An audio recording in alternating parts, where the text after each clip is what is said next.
it Yes. needs to be played in here.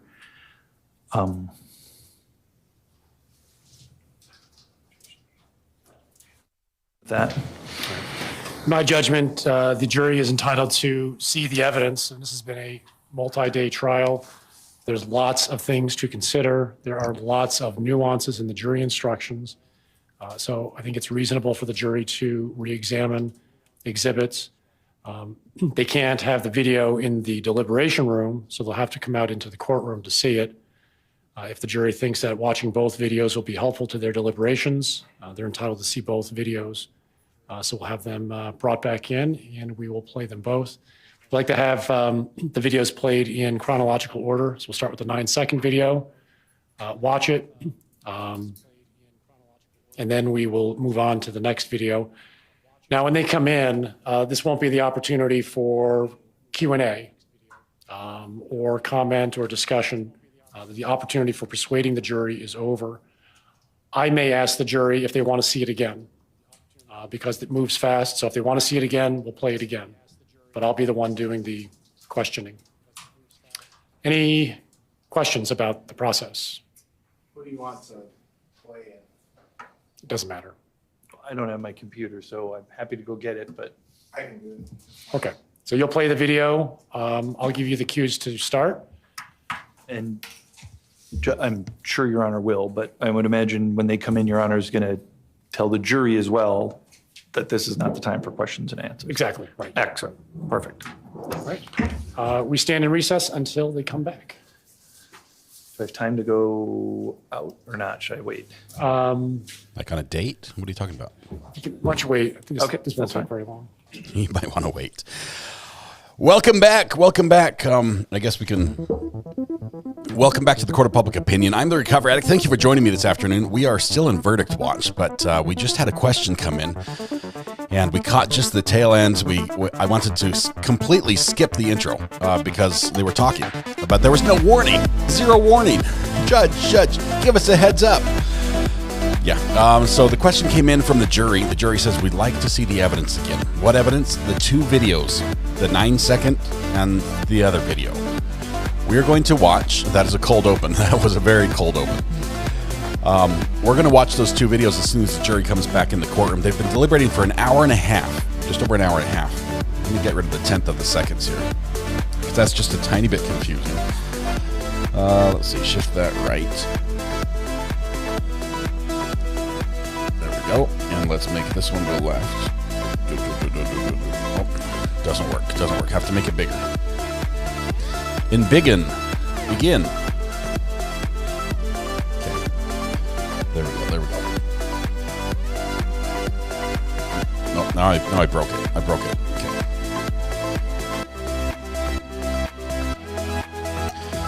All right, we are back after a little bit of a break. Hope you guys had a great lunch. Welcome to the Court of Public Opinion. I am the Recovery Addict. Thank you very much for joining me here this afternoon. I was sitting in my chair getting ready to go live, getting ready to play the video, the intro video, which you didn't get to see because the judge just went live and I heard audio. I'm like, no, and I'm scrambling, and eventually we got it back. Okay. All right, jury's coming in, which means we're going to turn the music down. The jury is going to be instructed by the judge that they get to watch these two videos in the courtroom. Lawyers will not be able to provide commentary or answer questions.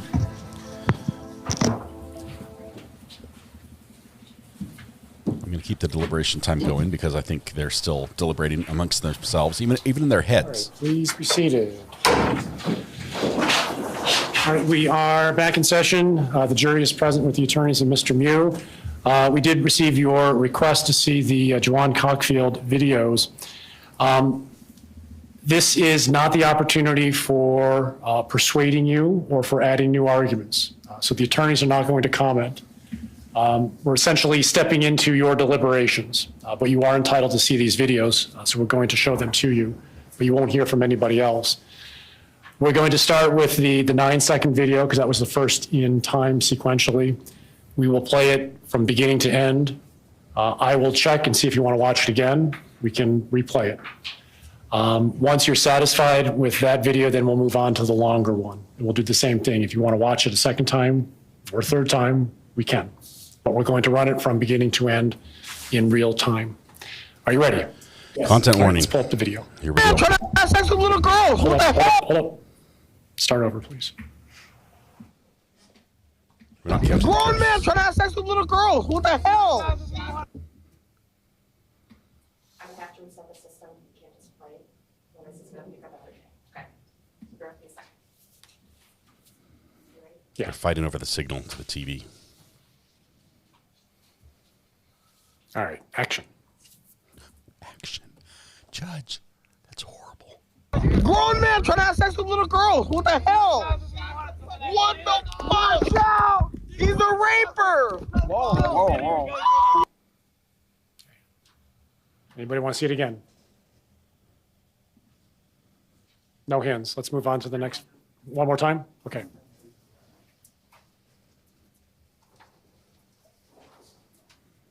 Grown man trying to have sex with little girls. What the hell? What the fuck? Out! He's a raper. Whoa. Anybody else? Okay. Let's move on to the next video then. You can keep it on. They're blurring the image. Intentionally? No. That's fact. What is he on? What the hell are you talking about? What? Get away from us. What? What's going on with y'all homie? He's on camera. Tripping. He's on 4K. Yo, them new iPhones got that good quality. What did he say?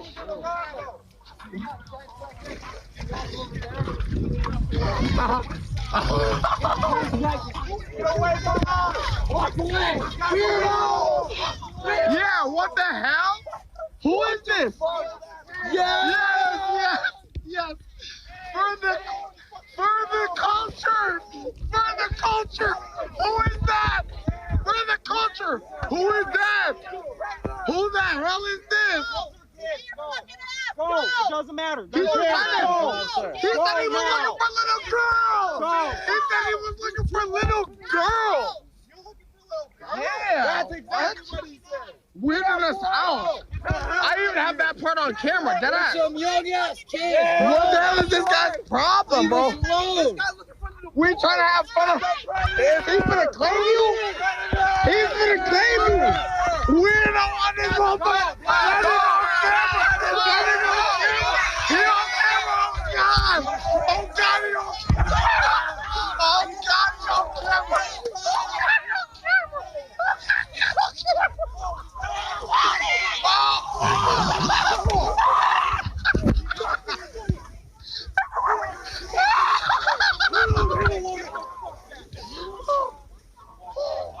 He ain't a woman. He ain't a woman. You ain't a woman. He ain't a woman. You killed him.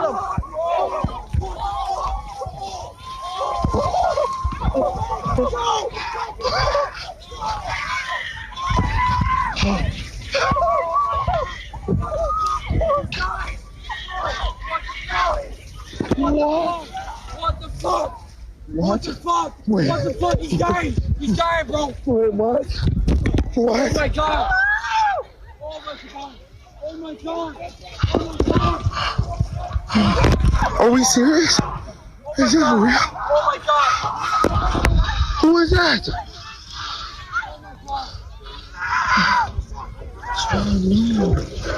Oh my god. Is this real? Wait. Is this real? Oh my god. Oh my god. What the fuck? Is this real? Is this real? Fight. Bro, fight. Fight. That's not bike! That's not bike! That's not bike! That's not bike! That's not Isaac! Oh my god! Oh my god! This isn't real! This isn't real! Anybody need to see it again?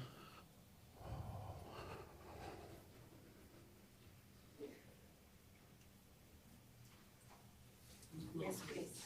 Yes, Want to see please, says the The jury. entire? Or do you want to stop it at a certain point? I'd like to stop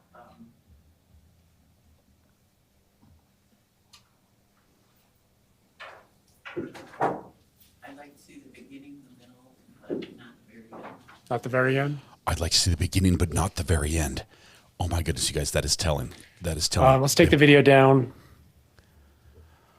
I want to see the beginning, but not the very Mr. end. Anderson, if you can get the video, I'll put it. I can see it on my screen. They can't see it up there. Put up the video, and I'd like to get it to a point where I can end it. But I want to see it first so I can tell you where.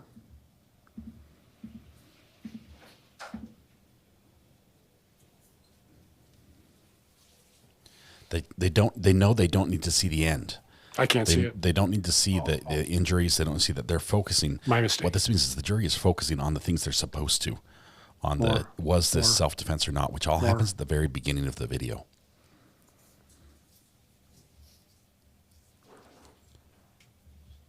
That's it. So it's about 2 minutes, 25 seconds, 27 seconds.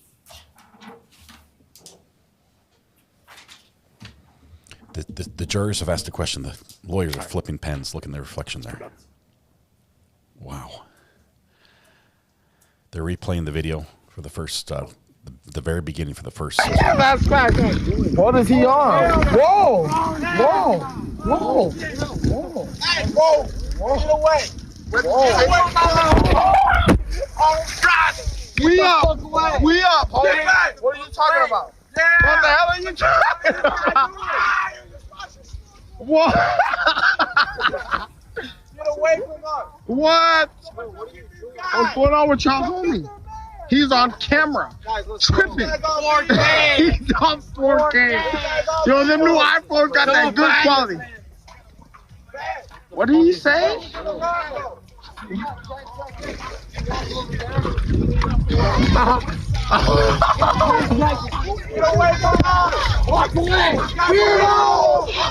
Yeah, what the hell? Who is this? Yes, yes, yes. Further culture! Further culture! Who is that? Further culture! Who is that? Who the hell is this? Go! It doesn't matter. He said he was looking for little girls! He said he was looking for little girls! Yeah! That's exactly what he said. Weirding us out. I even have that part on camera. Did I? Some young ass kid. What the hell is this guy's problem, bro? We trying to have fun. Is he gonna claim you? He's gonna claim you. We don't want this motherfucker. Let it on camera. Let it on camera. He on camera. Oh God. Oh God. He on camera. Oh God. He on camera.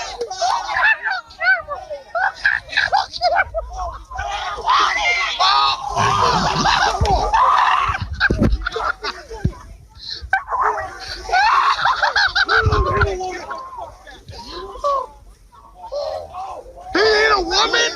He ain't a woman. You ain't a woman. He ain't a woman. You kill him.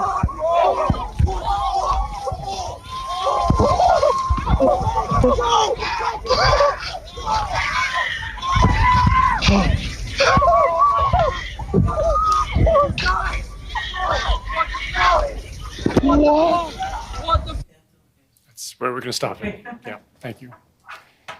Anybody else need to see it? Or a different part? Everyone's good?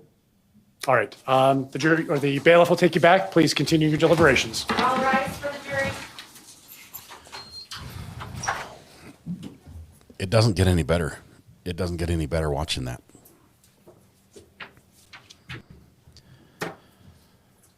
Oh my goodness.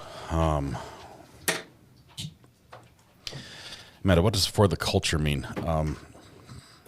This is modern. Well, there's an artistic shot. Please be seated. Mr. Anderson, anything for the record? No. Mr. Trofasi?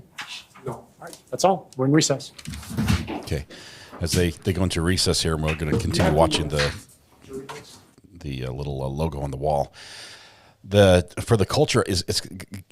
Tell you what, this is something I'm learning. I don't know it myself, so it is a modern term. I can tell you where I see it. Right in it's used in a derogatory way when we hear about people that are pointing out crimes committed by minorities. Okay, they'll say, you know, how do you like that culture type thing, or you know, this is you know, you're getting a dose of culture.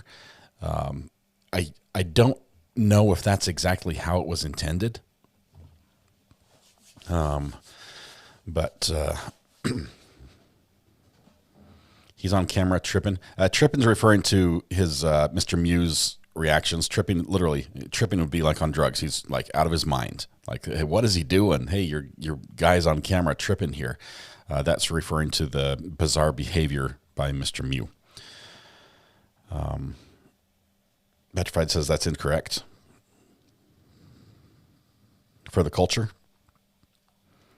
I see it mostly over in Europe, obviously, and I've got a lot of friends over in Europe that have, in countries where there is a lot of immigration that is viewed negatively because from different individuals, and that they talk about the culture and all. I don't know how to talk about it. It's rude. You can also buy For the Culture hoodies.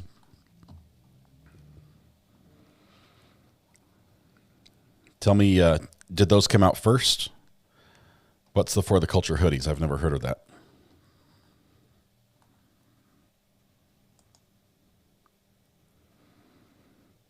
It's a term mainly used by African American community. It's about perceived views.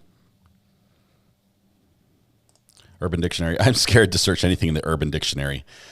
If you can sanitize it and post it in here, that would be good.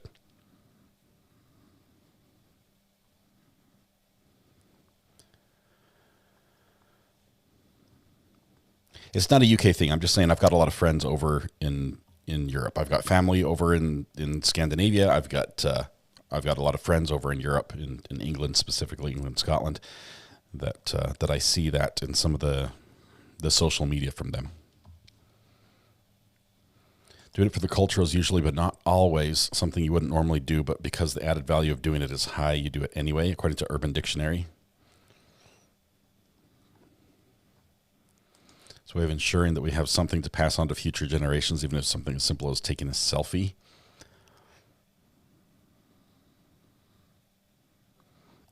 Kathy, can you help me out? Bail me out for the greater good. We obviously have different meanings for different words. Google it, says Tracy. Let me put it this way. In the way it was yelled in this video, does it mean anything good? Does it mean, are we trying to enlighten the audience? Are we teaching someone?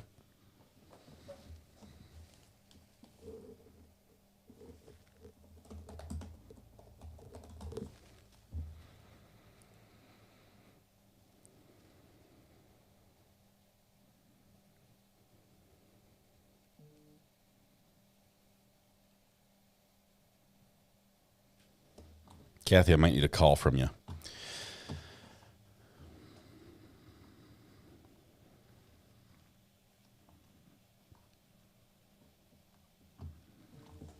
Let's see who calls it. Oh, we've got Amber. Let's try Amber.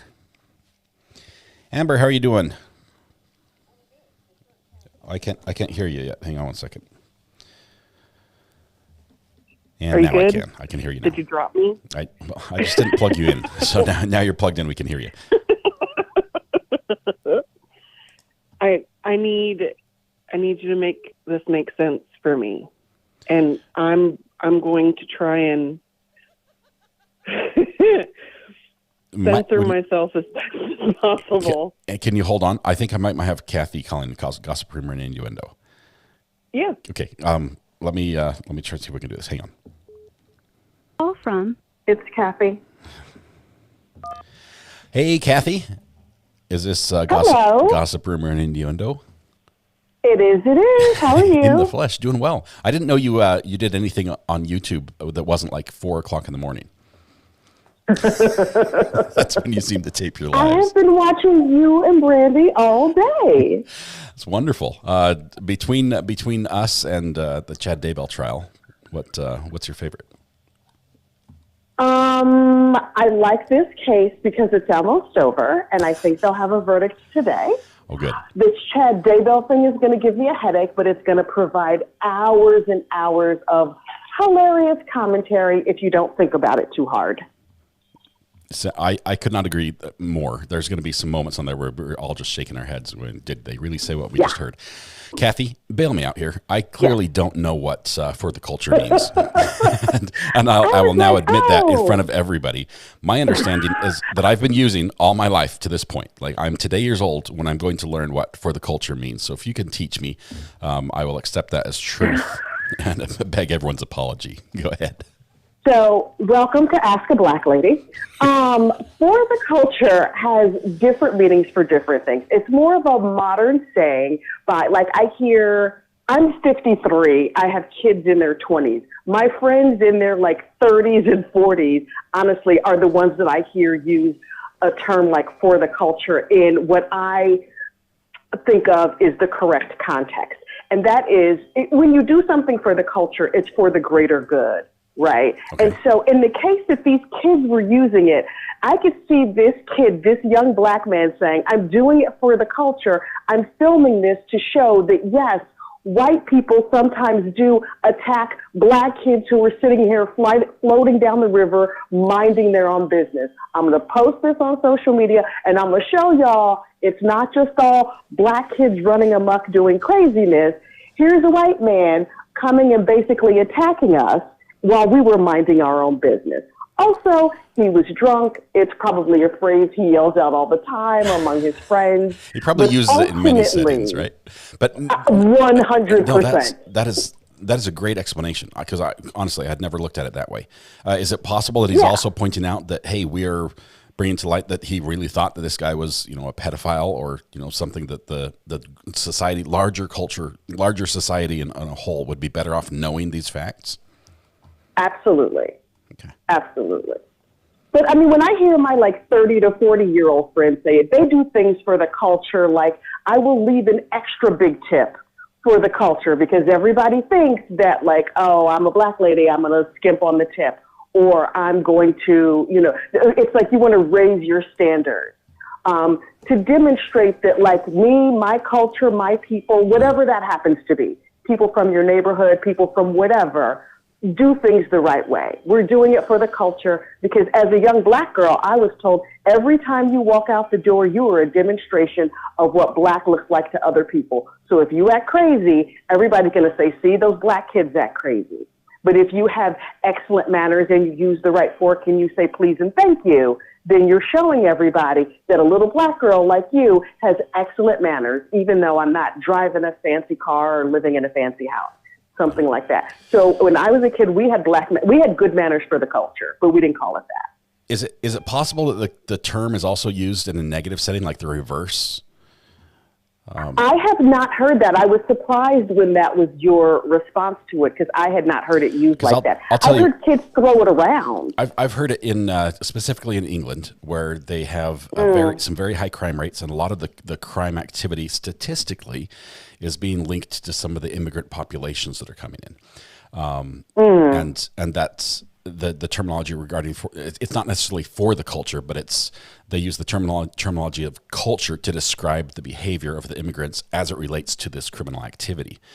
That's interesting. That's where I was coming from, and I had not heard it that way.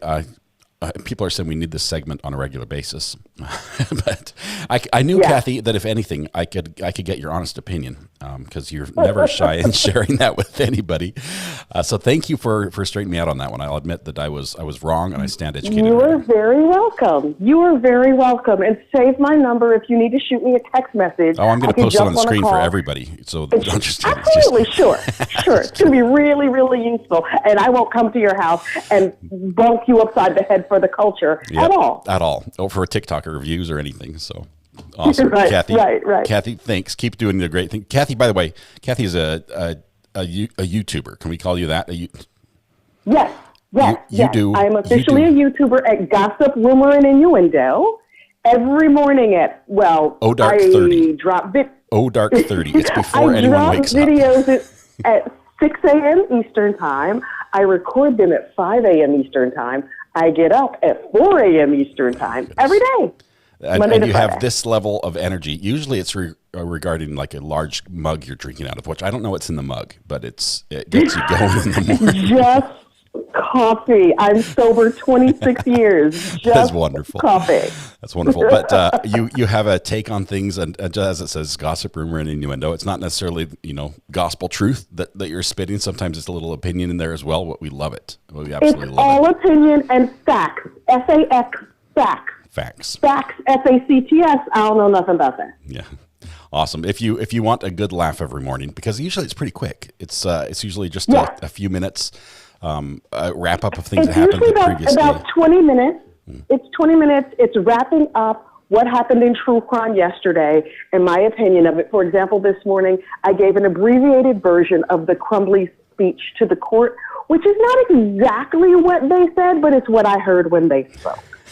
The things they didn't say, you said the quiet parts, so we all get to hear them. Out loud. Very, very loud. Kathy, thank you so much. Yeah. You're one of the good ones. No problem. Appreciate you. We'll see you. You have a great day. You too. Bye-bye. Bye.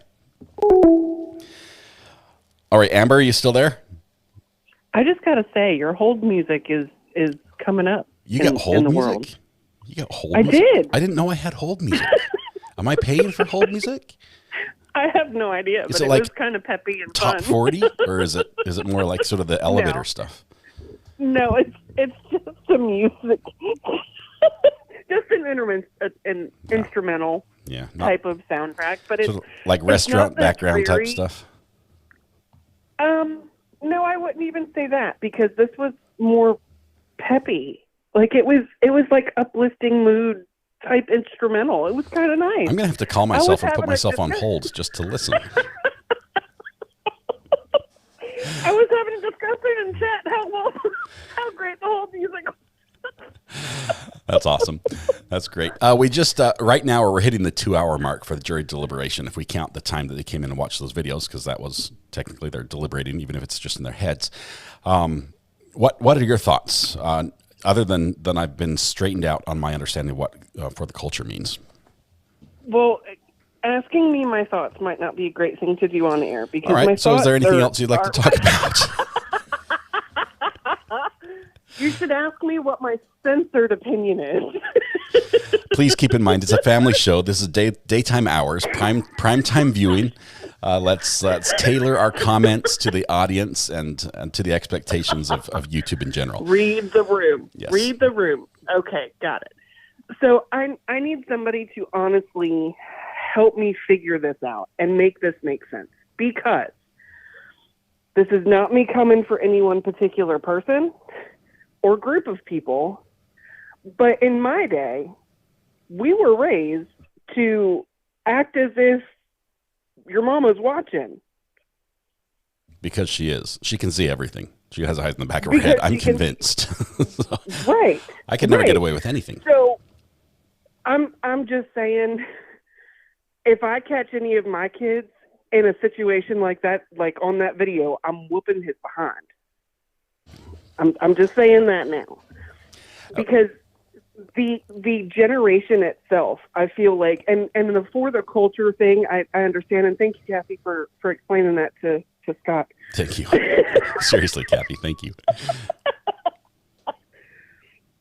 I don't think it has anything to do with that at all. I think the new generation needs to flip that and actually make a positive impact on what for the culture actually means for any particular culture. I don't care if it's just one or all of them. It should be for all of them, because the sense of entitlement I see in kids in this generation is insane.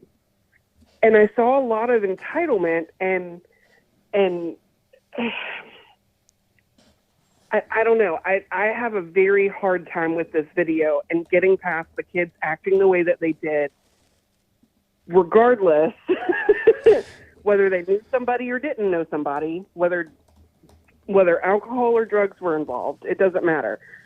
I was taught to respect my elders. I'm sure a lot of us in here were too. And I understand he approached the group. I also saw him walk away from the group and then incited again from all of these young kids who now want to lay the path for the culture for what to hand down for the future.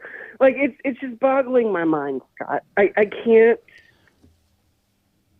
make this make sense to me because I can't get past the kids acting the way that they were acting. Does that make sense?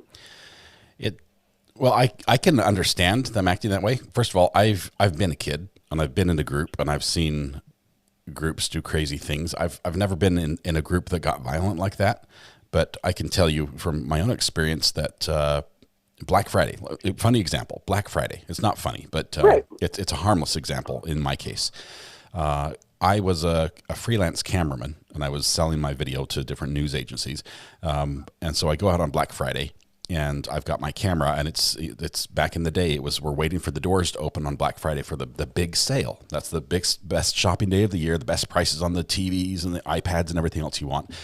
And this crowd would build and I would stand there and the crowd's talking and hanging out and I'd put the camera up and things would change. The crowd would change, the mood would change. There's more pushing, there's more jostling, there's more acting out a little bit. And I think honestly that people would do things in front of a camera as far as being in a group that they wouldn't do on their own or wouldn't do had the camera not been there.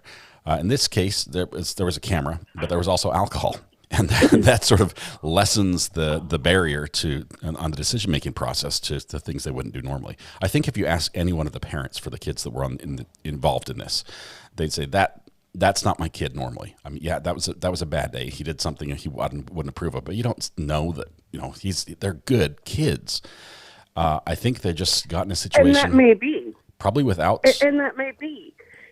And I can tell you for one thing, if my mom is watching right now, and she very well could be, Mom, I apologize. I have apologized before for all of the things I did that you never found out about until after. Which it sounds like there's a lot there. I mean, I was a straight A student and had a 4.26 GPA.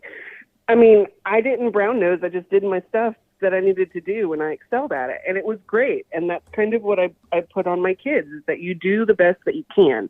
If a C is the best that you got, then the C is the best that you got and we need to work on it. And that's fine.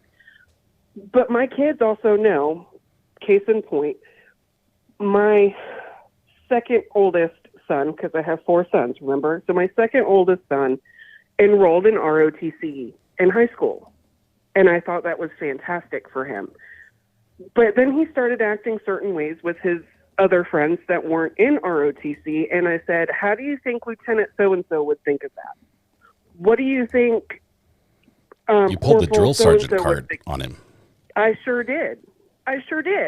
Because if you're afraid to act this way in front of your mama, if you're afraid to act this way in front of an instructor who you highly respect, why wouldn't you do it outside? Why would you do it outside of their presence when you know they can just walk around the corner and see you using this language or acting in this way, right?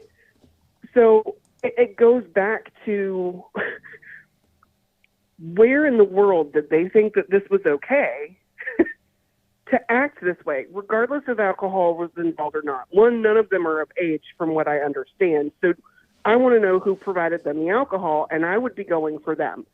Everybody has to understand this is a systematic process. There is a cause and effect series of events that got them to this place, and it didn't start just on the river. So they act like this outside of their parents' presence, and they have the whole mentality of, if I catch it on camera, nobody can tell me I'm wrong because I've got it on camera. They just won't see what's happening elsewhere. And if I don't get that part on camera, then they can't say it happened the way they say it happened. Do you see what I'm saying? Yeah.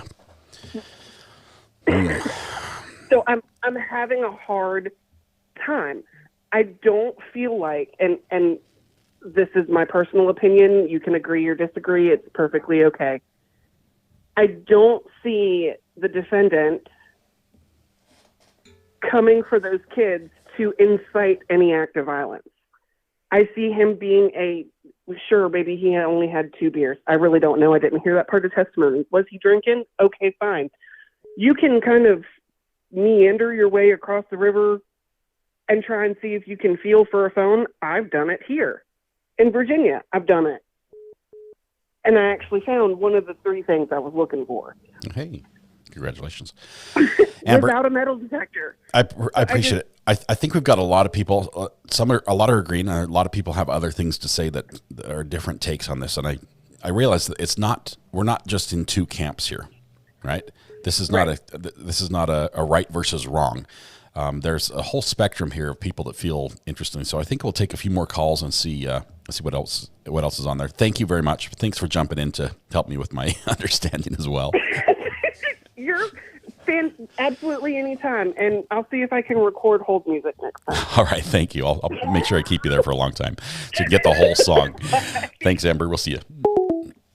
All right. The barter phone's open. We can talk a little bit. We can also do some some courtroom watching or hopping. Somebody was asking, where can you watch the Daybell trial? Brandy Churchwell is doing the Daybell trial with commentary. Because the judge deletes it right after he airs it, I'm also airing it. So, I mean, it's right here. Call from Dana. To accept, press 1. Dana? Is that who I have? Hey, Scott, how are you? Doing great. How about yourself? I'm good. I am going to keep this short, but I wanted to say 2 things. One, I wanted to tell you that before I realized that you were going to watch this trial, because you guys were watching the Arizona trial. I started watching this trial on other channels and going between different channels, trying to find the best sound. And I have to tell you that when people say that your chat and the way that the mods and you, just like the environment that you've cultivated on your channel is truly something special, it really is, especially in cases like this one, that it was so hard to even like try to have even just like evident, like just conversation that was not just nonsense, and people just writing like horrid things when you're just like trying to talk about the evidence in any other chats. Yeah. It's impossible. Well, and so I just want to say that's such a testament to you. Let me stop right there. That's entirely on the mods. My mods are absolutely amazing. Amazing. They tell me, they're like, hey, can you say this? They know they can keep an eye on chat, and they say, hey, we need to say, they'll tell me, can you share a message, maybe encourage them this way. So I'm not blaming. I'm giving credit to the mods for the way they've helped me build this channel. They definitely do. They do a good job. I will say, though, that I think a lot of it, though, in my opinion, comes from just hearing the way you speak about, like, during a trial, the way you sort of give your opinion. You just do it in a way that doesn't, I just think that it is definitely the mods some too. Also, just like the people that come to chat and that join your channel. But I also have to give you credit because I think it has a lot to do with, like, just the way you speak about things, the way you present things, like, so just all the way around. Round of applause for everyone. Well, thank you. I have to say I was not always this way. This is something I'm trying to work towards, and I don't do very good at it. Sometimes I completely screw up. But I do. Well, I meant to call the other day to tell you that. I noticed last week when you were catching up, I was like, gosh, it's so crazy how you can actually like have an opinion and it doesn't get crazy. But, and the other thing I was going to say is sorry, go ahead. I was going to say, I just don't want make sure you share your opinion. Make sure I don't cut you off before you share your opinion as well, but go ahead. No, I won't. I just can ramble, and I want to stop myself so I don't want to do that. But I sort of am along the same lines as the previous caller was. Just that I just think and I have a daughter who's a junior in college, and I told you I have a son with special needs, so who's a little guy who wouldn't, he's nonverbal. But I think because my daughter's 21 and she kind of keeps me up to date on stuff, like I understood like when the kids were yelling like caught in 4K, like I know what that means. That means like, oh, we caught you on camera. Like I know what all that stuff means, all the little things that you can hear that a lot of people, they probably don't even realize what they're saying. Like I know what it is because I watch TikTok and I just see the way, just like calling him a pedophile. Like I know that like, I don't know why kids think that's funny. That's probably one of the most disgusting things about this. I mean, obviously, the fact that Isaac lost his life is huge. But I think that the way I think to use that word and to call people that just to set them off is such a gross display. And I think that the prosecution and the state trying to act like they were just, they really thought maybe he looked weird and that's why they said it. No, kids, they say that because it's funny. They write it in comments to people. If they just, I don't understand it. And I don't know when it became and I know every generation has had their thing, but I also want to say that I do think, and I'm a woman, I think that when, the prosecution saying like, oh, these two women are just in front of him, I do think that sometimes we have to understand that as women, if we're going to insert ourselves in the middle, I would never run up unless I saw a child being hurt or someone really being in trouble. I would never go insert myself so aggressively in the middle of a situation that I know nothing about, full of all men, young men, an older man, whatever the case may be. I feel like as a female and as anybody, if you go and get in someone's face, not knowing the situation, not knowing, like nowadays people get out of their cars and will shoot you on the interstate for cutting them off. Like people aren't always well out there. And I just feel like sometimes you have to take accountability for where you put yourself in situations as well. So that's my opinion. And it's a great one. Not that I think he would have had a spoken. right to I don't think he would have had a right ever to hit the, punch her, but I believe that he was just probably, I don't think that any of them really had steady footing in the middle of the river and rocks. And I think that he may have accidentally swiped her or pushed at her, and that everyone was so hyper anyways. The energy was so high and they were hyped up that then it became, he hit a female, and it got bigger than that.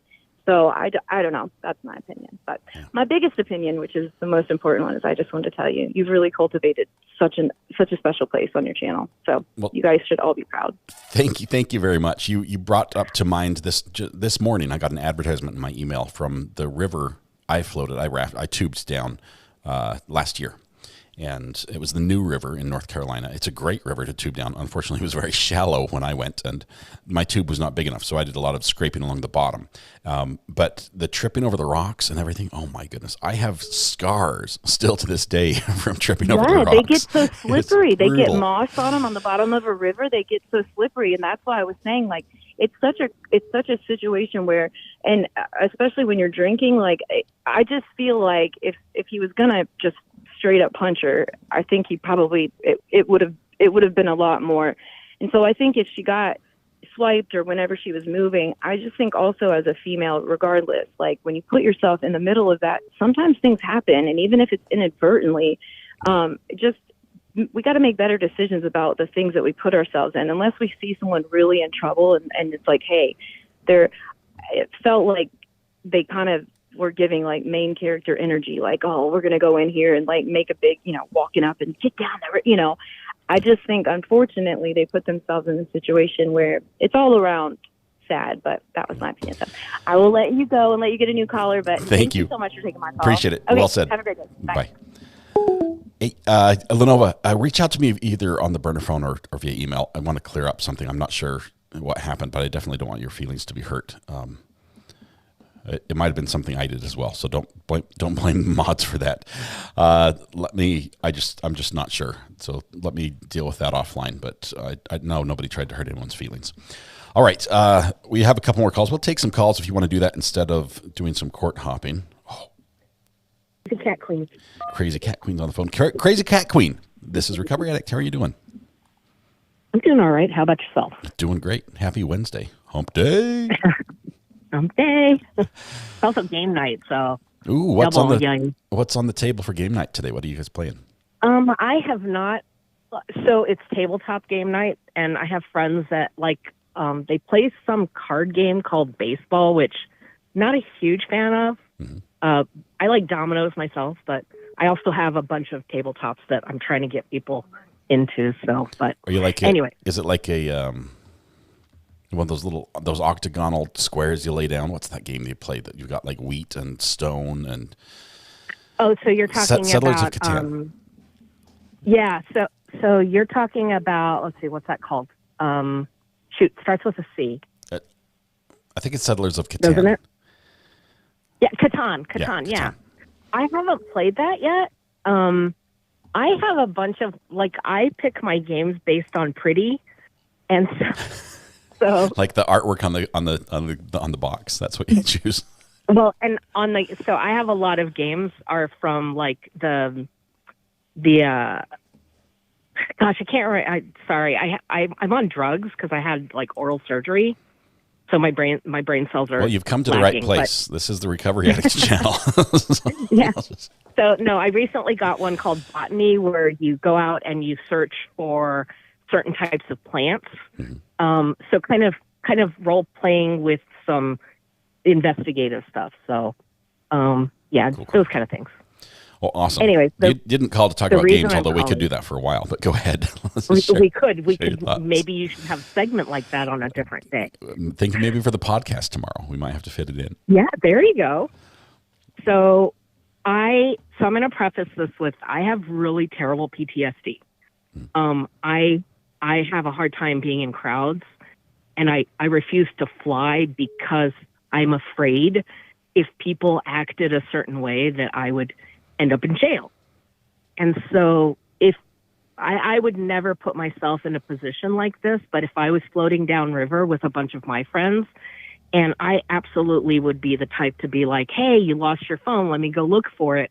And if I ended up in a situation like that, the first time somebody punched me or pushed me, I would lose my ever-loving mind. Yeah. And I 100% could see myself causing damage. Now, I don't go around carrying knives on the inner tubes, especially because, flat inner tube is kind of against floating. Right. But out and about, I definitely have to be very careful about where I keep certain implements. Like car jacks for me are in the, like, those. That's your go-to? Not the car jack, but the stick that goes into jacking a car. It's got the hex nut on one side and sort of like the pry bar for the hub on the other. Yes. Man, yes. Those have probably been used in more crimes than any other tool. Even over a hammer. That is in the trunk for a reason. My bar that goes across my steering wheel to lock, also in the trunk for a reason. Aptly called the club. Oh, the club. There you go. The steering wheel club. Although nobody needs it anymore because they've got those fancy things. Yeah. But that said, I do keep some knives like in the pocket of my side door, but they're primarily for tools, like in case I get trapped underwater and I can't, I have not an electric car, but there's enough computer pieces that if I can't get my window down, then I can bust out. Right.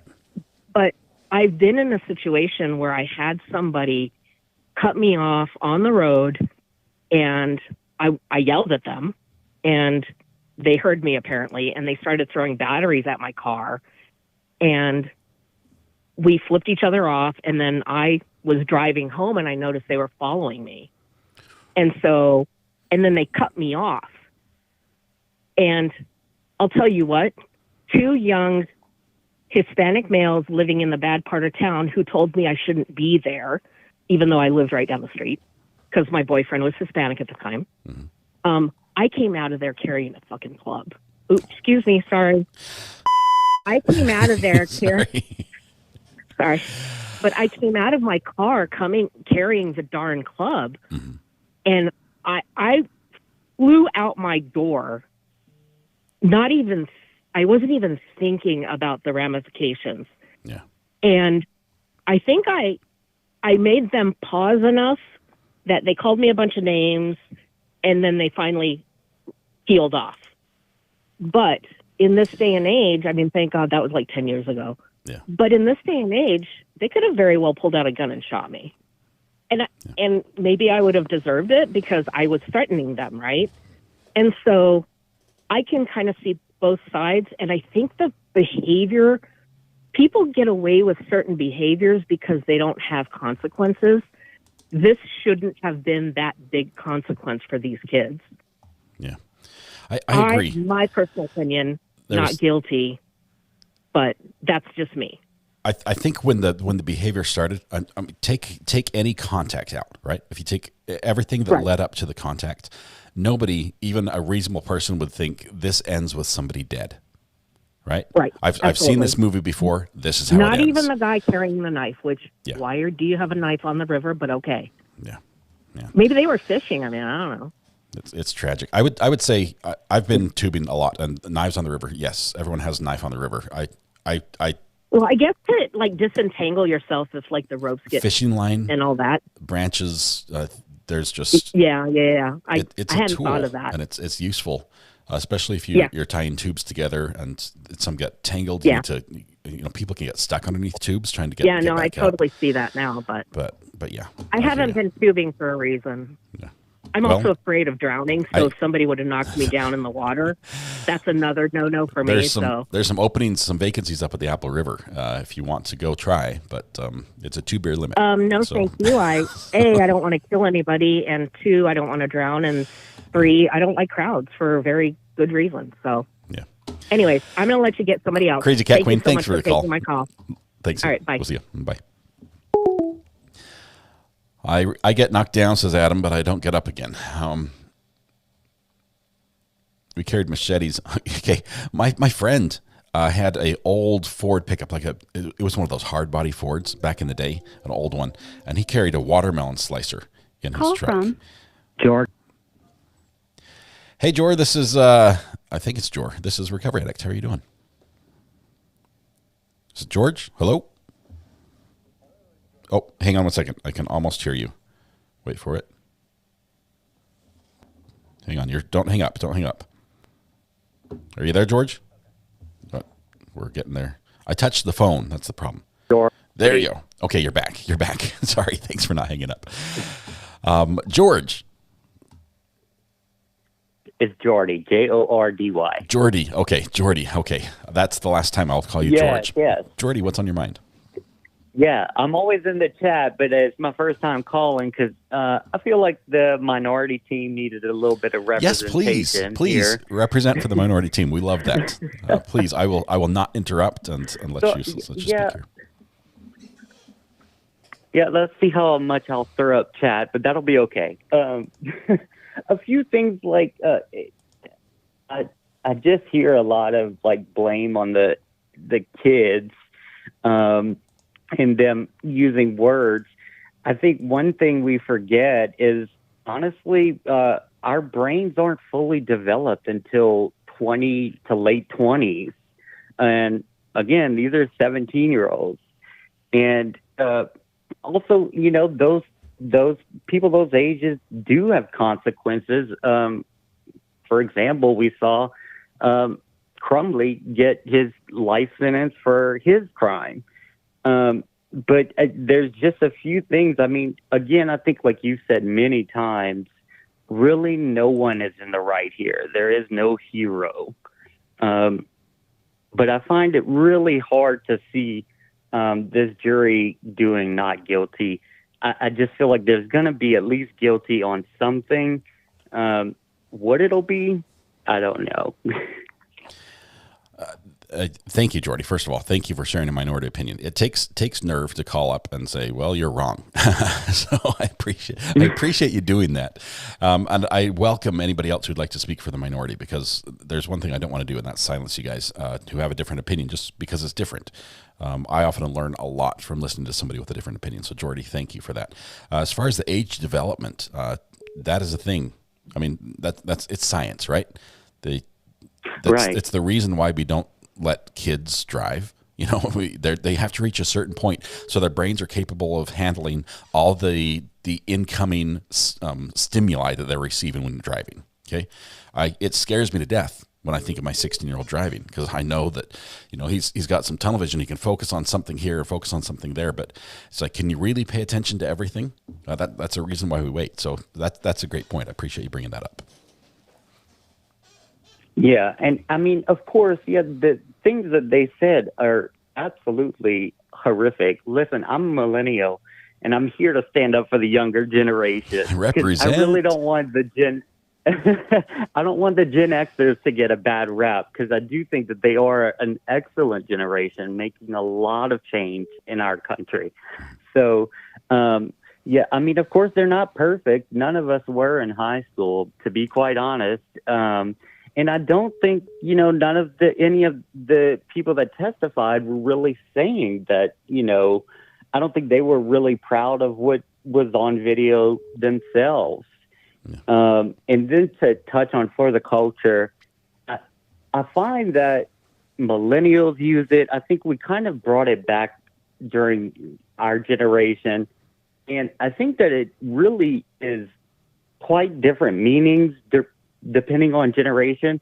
I really think that the guy who testified really explained it best, as in, if you can explain it shortly, it's really for the greater good.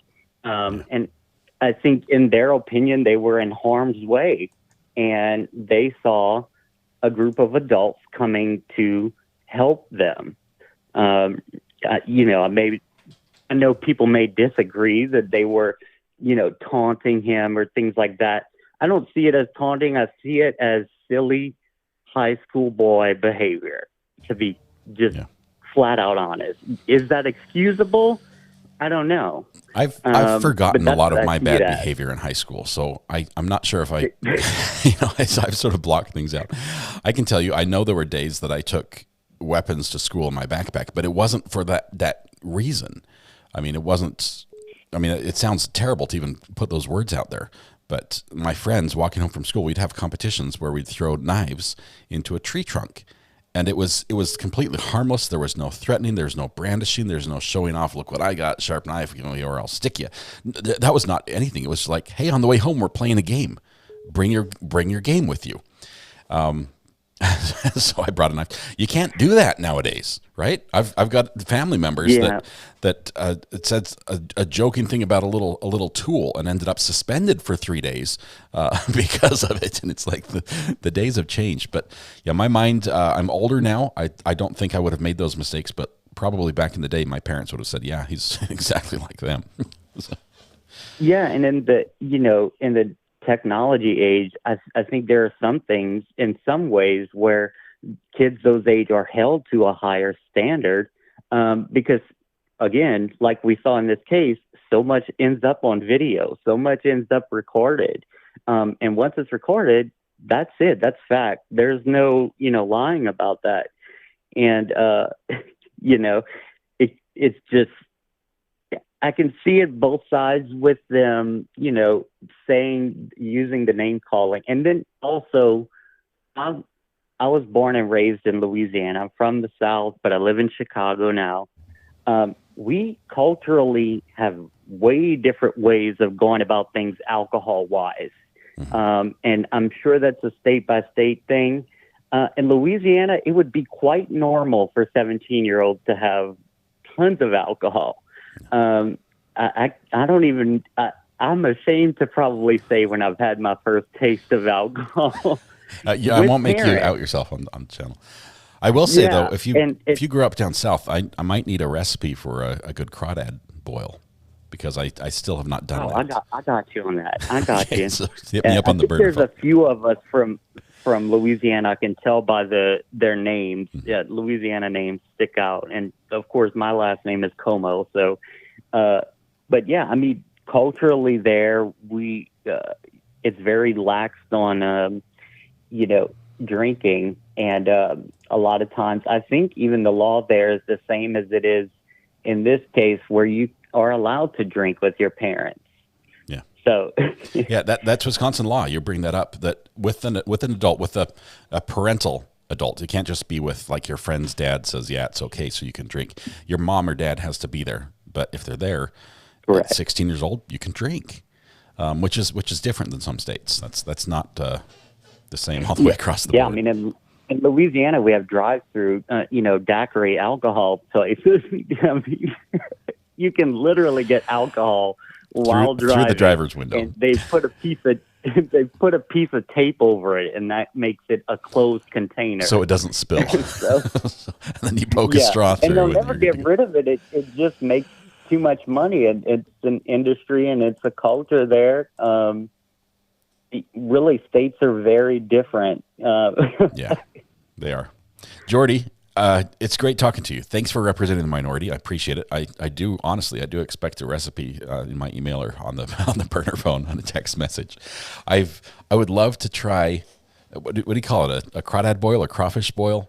I'm not sure which one you... Crawfish boil. Or do you call them mud bugs like the rest of us? I don't know. Oh, no, we call it crawfish. Crawfish boil, okay. Crawfish boil. I'm looking for a recipe, and just know that I like shrimp. So if you got a recipe that has shrimp involved, that would be great. So...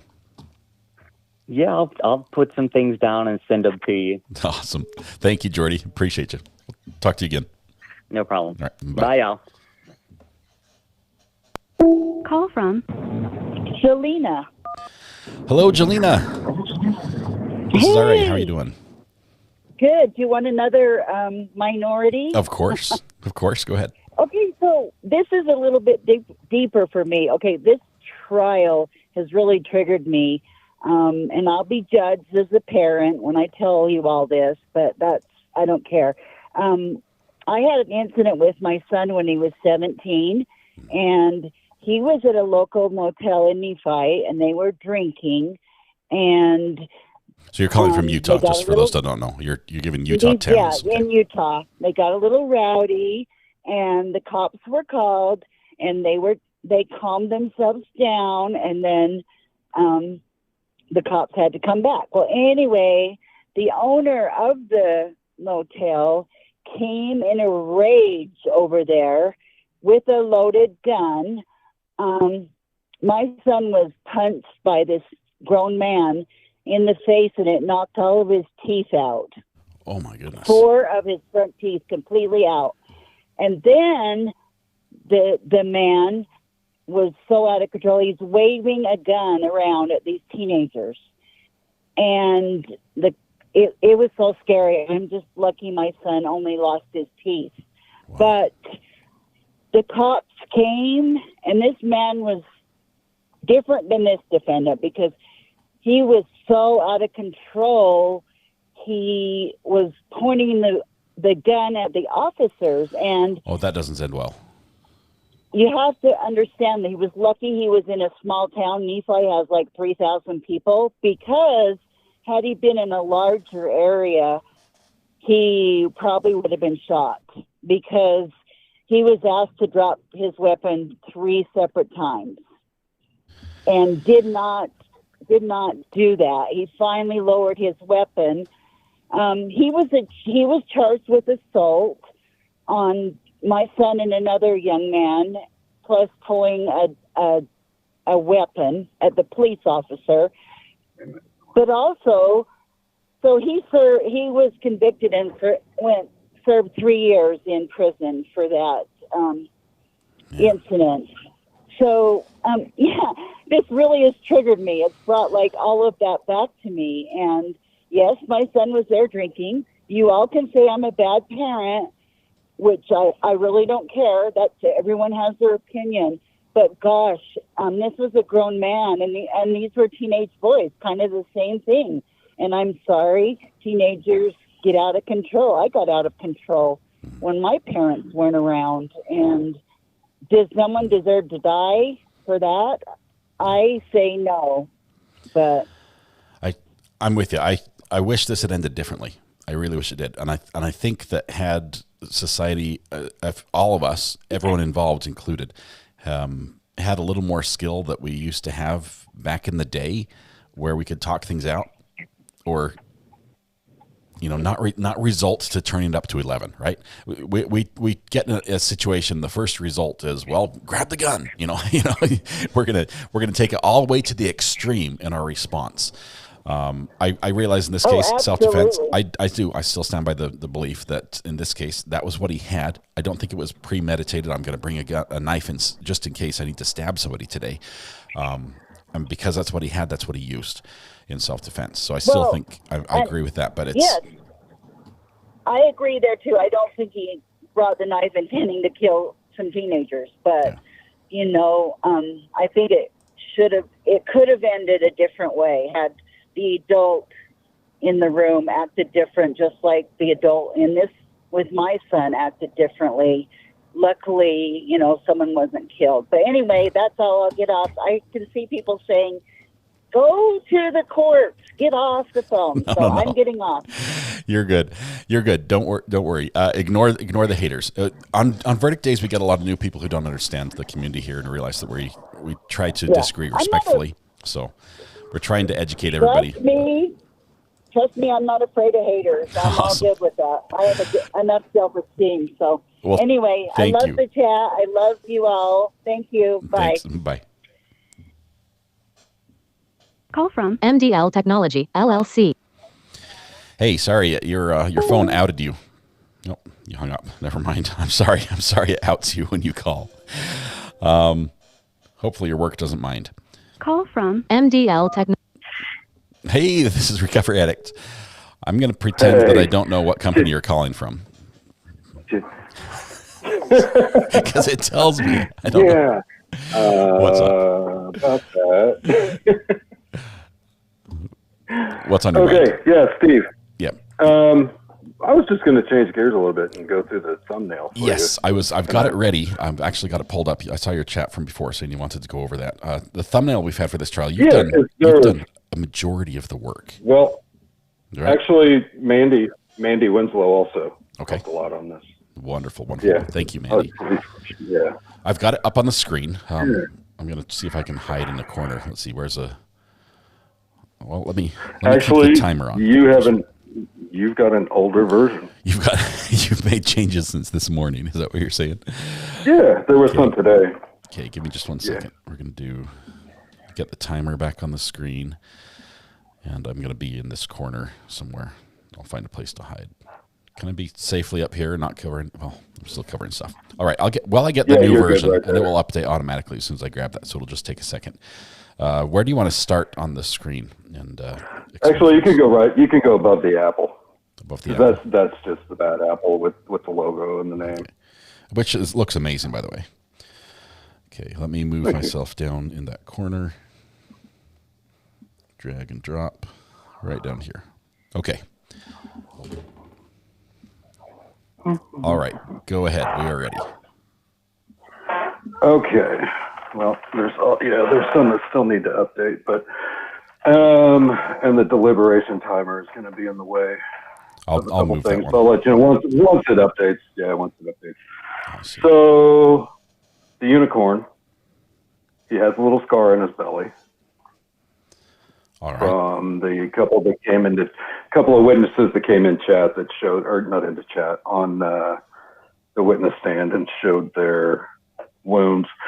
Kind of, went with animals and river things here, and kind of gave the group of rats afloat kind of a more childish thing for the group that kept being called children. Mm-hmm. So on the yellow and orange, you've got the Mary Jane.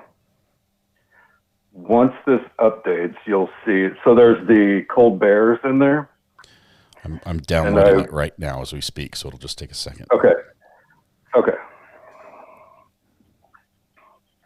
My computer's so stinking slow. It's like this computer's dying. The other ones are fast. This one is dying. So give me just a minute. The one that does the work all day. My main computer. It's literally my oldest computer is what I use for this. But of course. Okay. Here we go. I think it's downloading.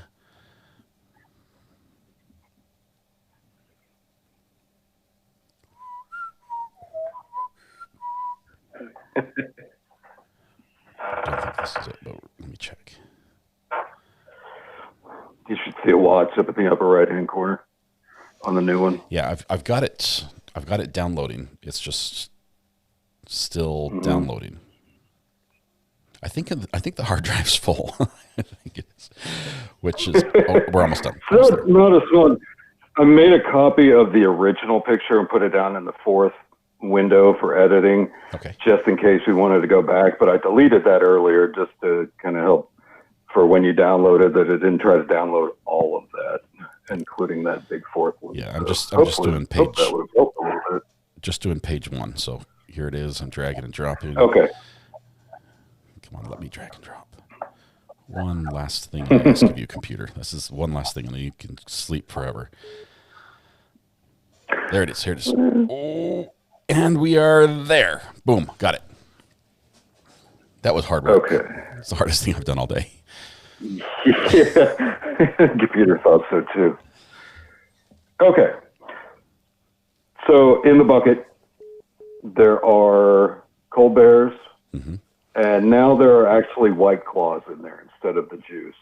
All So right. there's some like robot claws that are colored white. Because there was a confusion earlier about whether the bears were for white claws or what. And since everybody said, "Oh, I only had 2 bears," so there's 2 cold bears over there on the corner, and the bucket is full of cold bears. You know. Got it. And the white claws. Putting all the alcohol on there. That's good. And the white claws. And then, yeah, just for whoever was taking that picks the video, just that the tentacle sticking out of there with the camera. The dolphin. So I know you had a question on that earlier. I was trying to find something to put a pair of jorts on.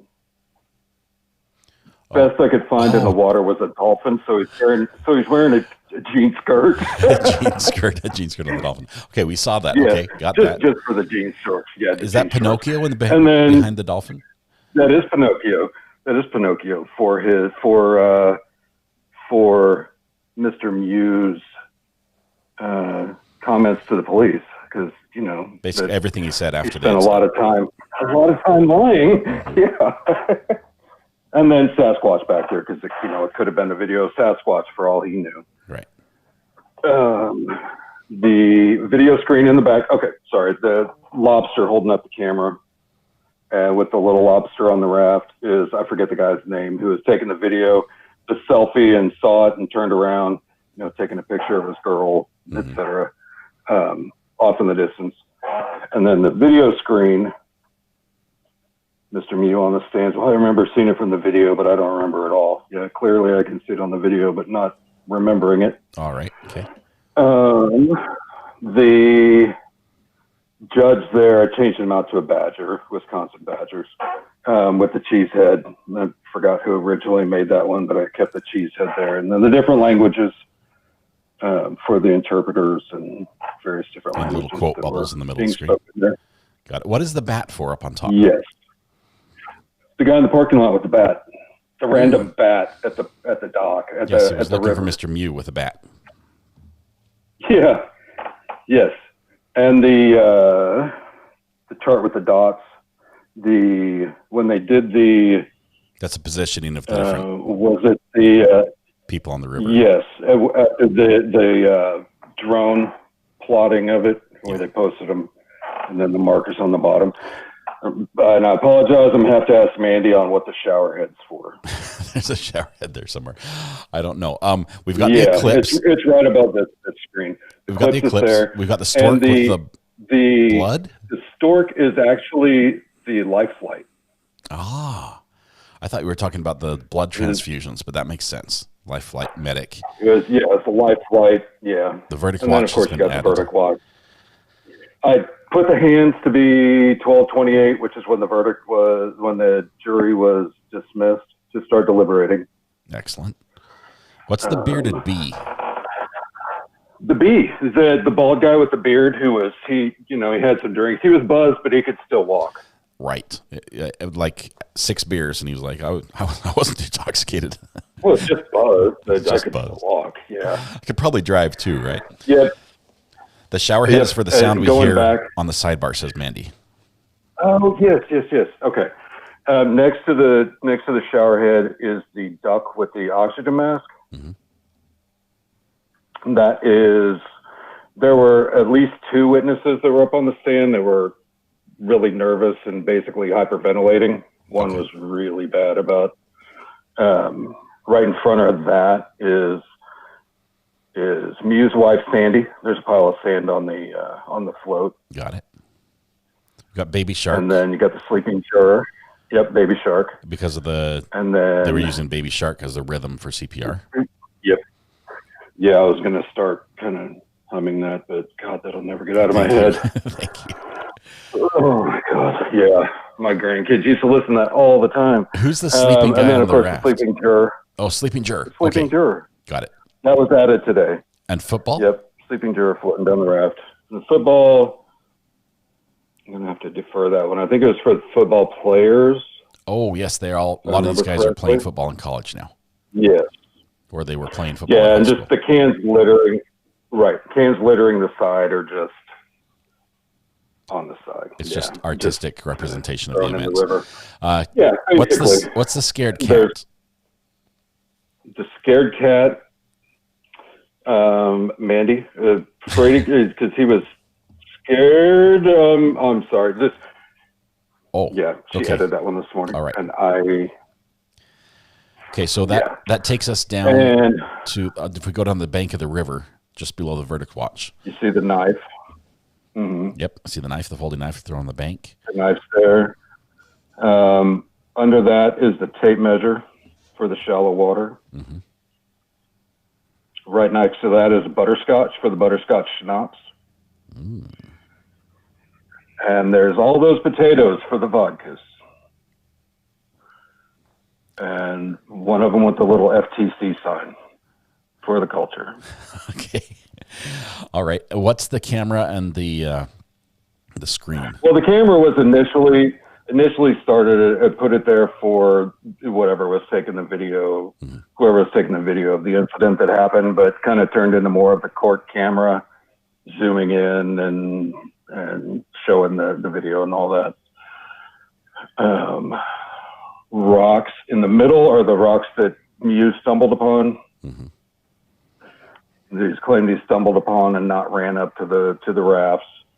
And then we've got the Queen of the River. Seahorse, the Queen of the River. Yep. With a yep. slap. She's right there. Yep. And then we've got the 10 seconds because you've got 10 seconds up in the top. I think that covers everything. Yep. Wait. There's something. Nope, there's one more. Right down in the middle. There's a wedding ring down there since you and Sandy got divorced since all this happened. Ah. I kind of put that up there right after she got on the stand, and yeah. Sounds good. Steve, I understand now. I think that covers it. I understand everything that's on the screen. There you go. Now you got it all. You guys have done a great job on this one. I appreciate it. Thanks for calling in and giving the interpretation. You're welcome. All right. Thank you. Have a great day. Appreciate your help. All right. Today. All right. Thanks. You too. Bye. All right. See you. You guys did a great job, seriously. If we missed a couple, let's see, a flamingo with the wand. I do see the wand. I'm not sure what that's for. Maybe Mandy can tell us in chat. Let's see. Melissa, I think there's just a quiet minority. Honestly, I think it's a 60-40 split. So it's almost even. Call from The Brown Barn. Hello, the Brown Barn. This is Scott. How are you doing? Hey. How's the Recovery Addict and all my chatty friends? We're doing great. Where are you driving us to? Headed to the beach. All right. Guys, we're going to the beach. That is awesome. Headed to the beach this time. Yep. That is not much of a pleasure trip. Gotta go do some work on the beach house, but it's still the beach, right? It is. Hey, so I've been away from chat. I've been lurking as much as I can, but I've missed quite a bit of this trial. But I had some thoughts. I don't really have an opinion about guilt or innocence, but my thought is really about what have the comments or how much do you think having this video influenced even this trial happening? Oh man. I mean, well, I can tell you that when I first heard about this case, I thought this was open shut guilty.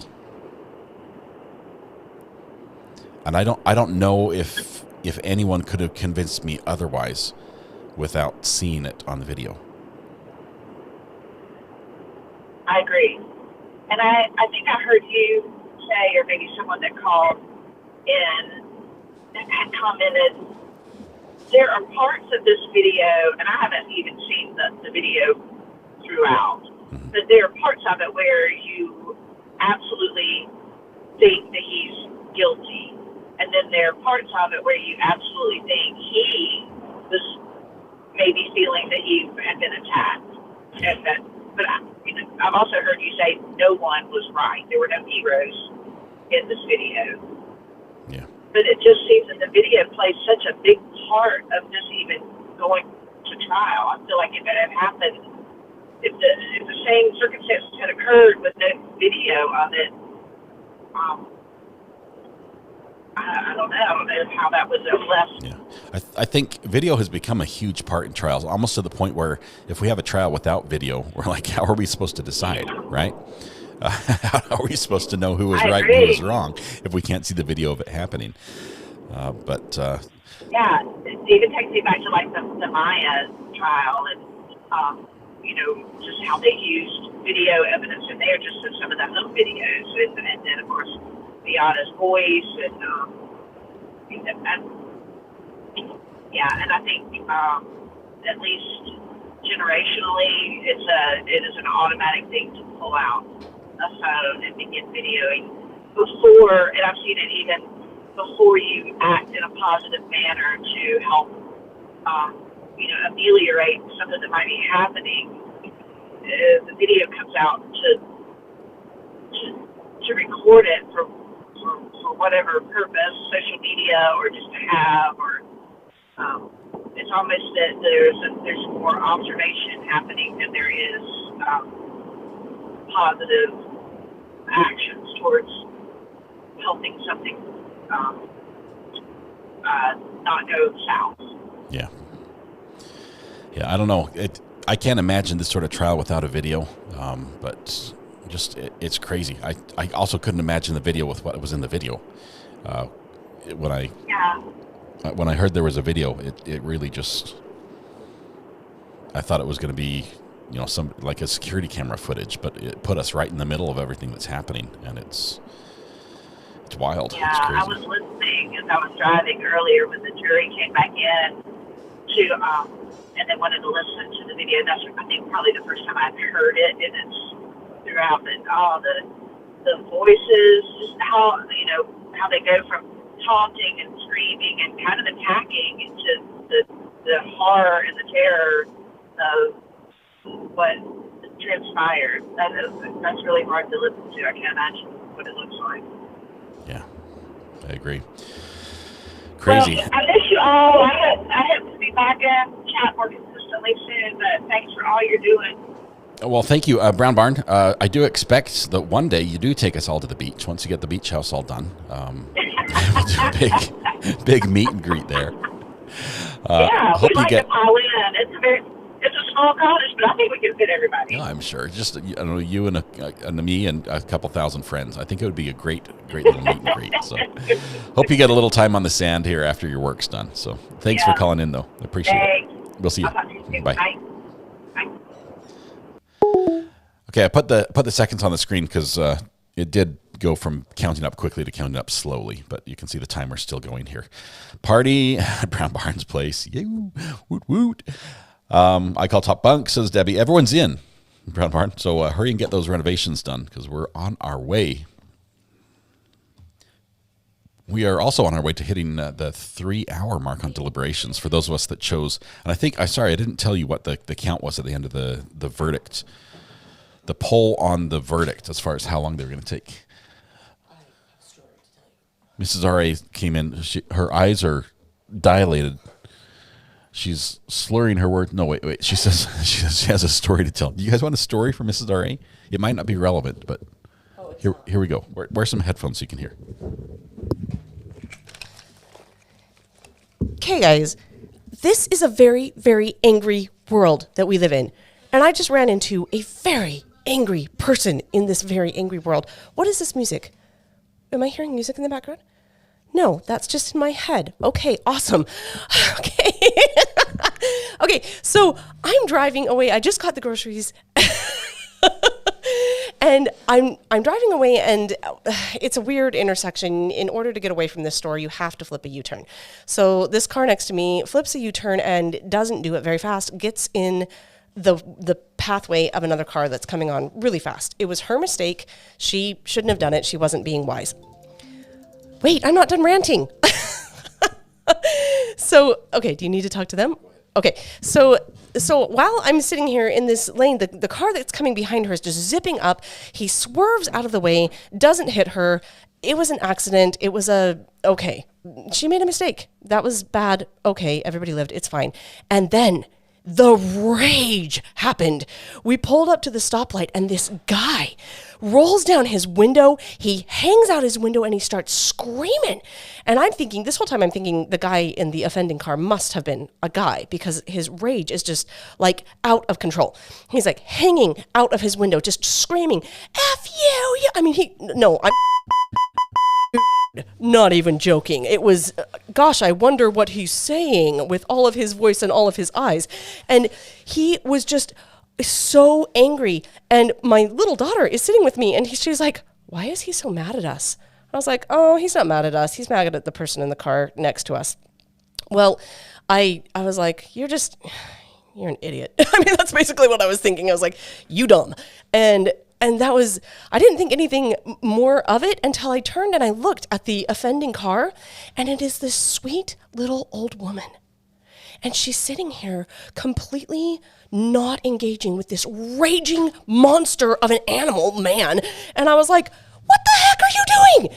You filthy beast. What are you doing to this poor woman? And he's looking, and the more I think about it, the more I think he actually was like cussing at me. He was telling me to F off and all that because but he was. And because he was looking right at me, and I just thought he couldn't get the angle right. He couldn't twist his nasty body around far enough to be able to be mean to this poor, sweet little old woman. So he was just like landing on me on accident. And so I was looking at him. I was like, what is wrong with you, you creep of a human being? So now I think actually he probably was just totally raging at me. And I'm glad. I'd rather he rage at me than at some little old woman. But I just got to say, guy, if you're out there, you are a jerk. You are such a jerk. I'm sorry she ran out in front of you, but for real, get a life. You've got nothing better to do than to flip out at some little old woman. Oh, my goodness. Give me the mic. You're done. You're done. What a jerk. You cut him off? I didn't. I just observed it.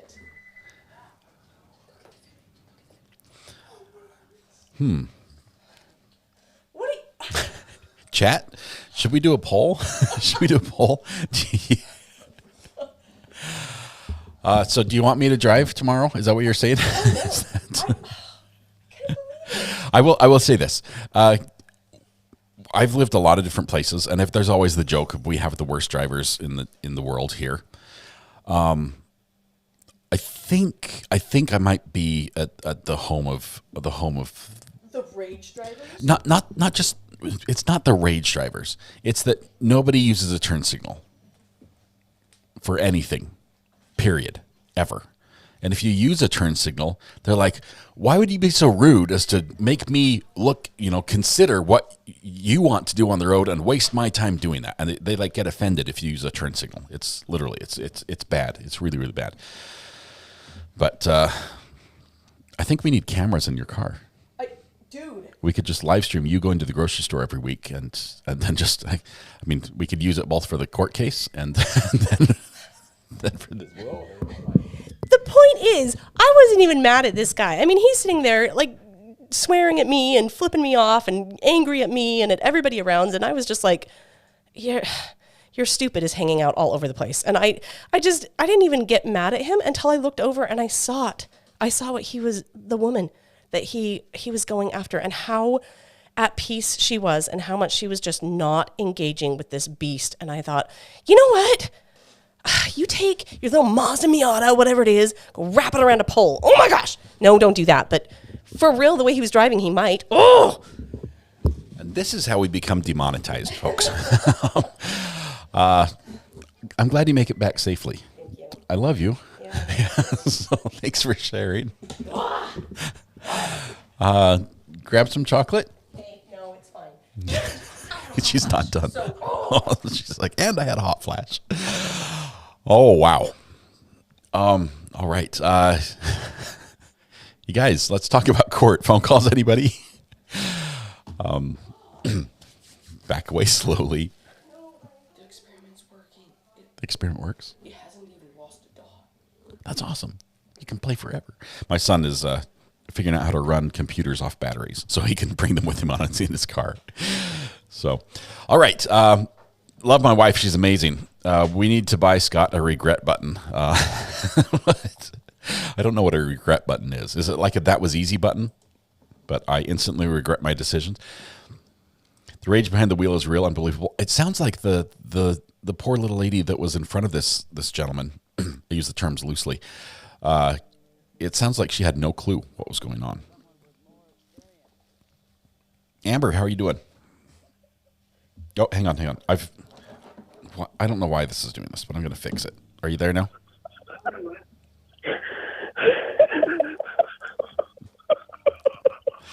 Have I mentioned that my wife has a YouTube channel?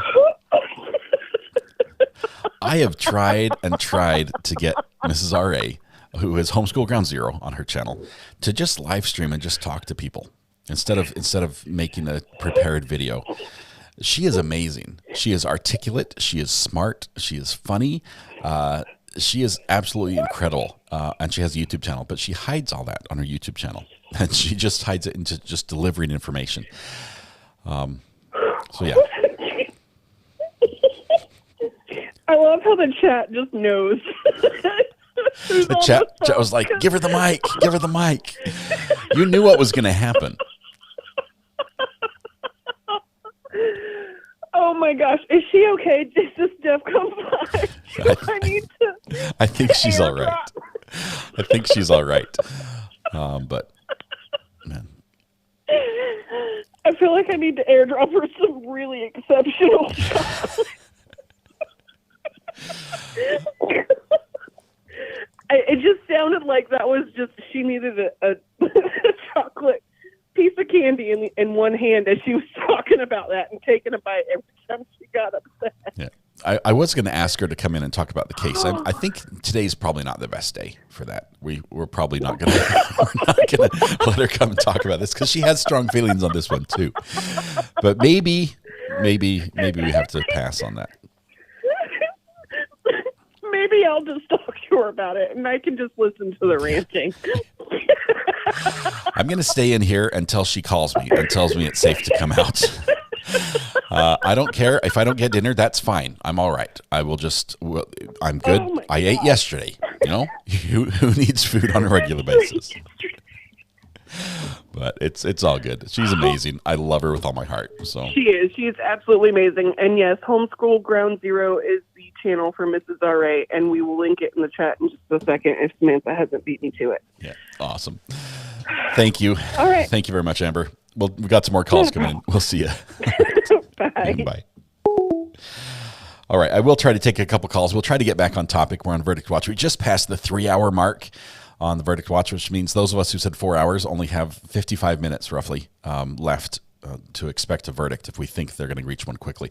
I would like to see a verdict today. I realize that's a long shot, but I would like to see a verdict today.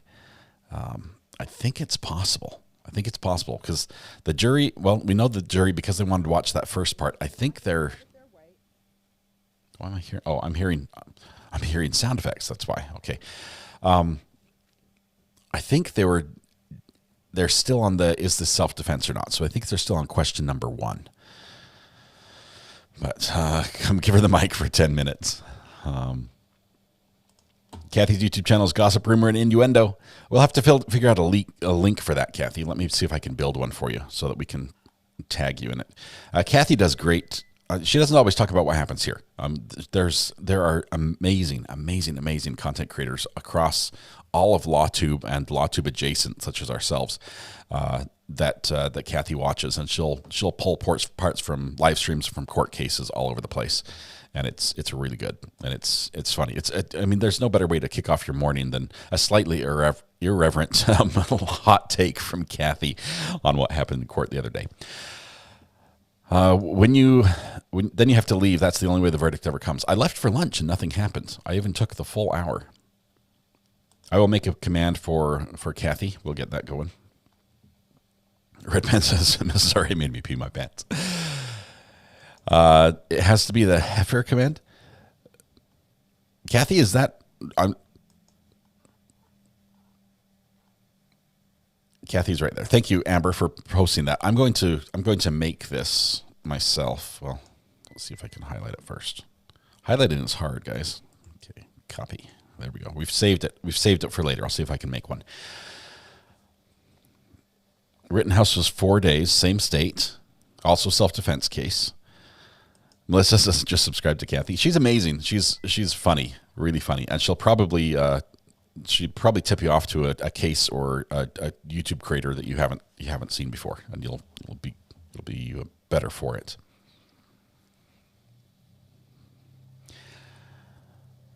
All right. Let's see. Phone is now open, so we can accept phone calls. I've taken it off. Do not disturb. I realize I've got 22 voice messages that people called, and I didn't answer in time, so I'm sorry about that.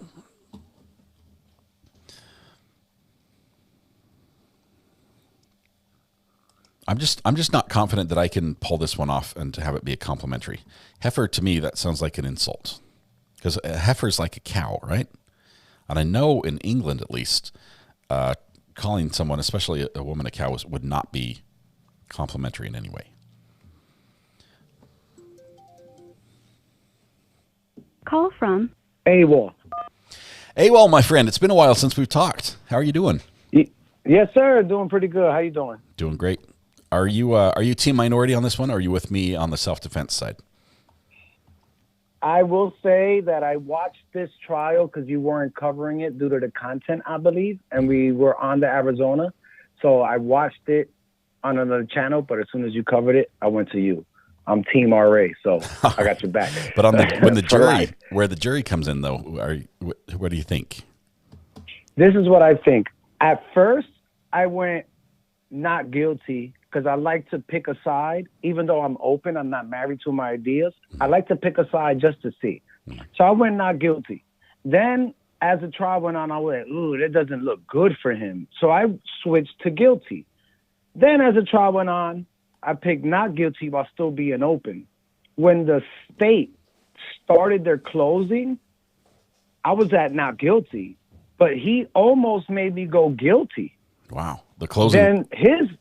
Then the state's closing was so good on pointing out the fact of all his lies and the switching of the story. Oh, and his testimony didn't help at all. I felt like he shouldn't have taken the stand. That was so bad. Yeah. He did not do a good job. But so then that happened, and now I'm like, okay. Then his lawyers went up, and I was like, okay, now I'm back to not guilty. And I said, listen, since the state gets to go last, if they do a good job, they have the potential to sway my opinion. But their second rebuttal closing was too emotional for me. He picked certain language and certain words that was tying into emotions that I felt he did too much. If he kept the same energy that the first lawyer did on the state's closing, I think it would have sealed the deal. But since he went above like this emotional type of like, how could you blame the kids? This is not what we're deciding. You get what I'm saying? It was a little too much. So now I'm back to like, oh, I don't think you even believe that you have a strong enough case. So now you're resulting to, let's just pull at heartstrings here. Yeah, I hear that. How did you hear that? I wasn't a big fan of the state's case at all. For me, the first part of their case, I wanted something that was a little more chronological.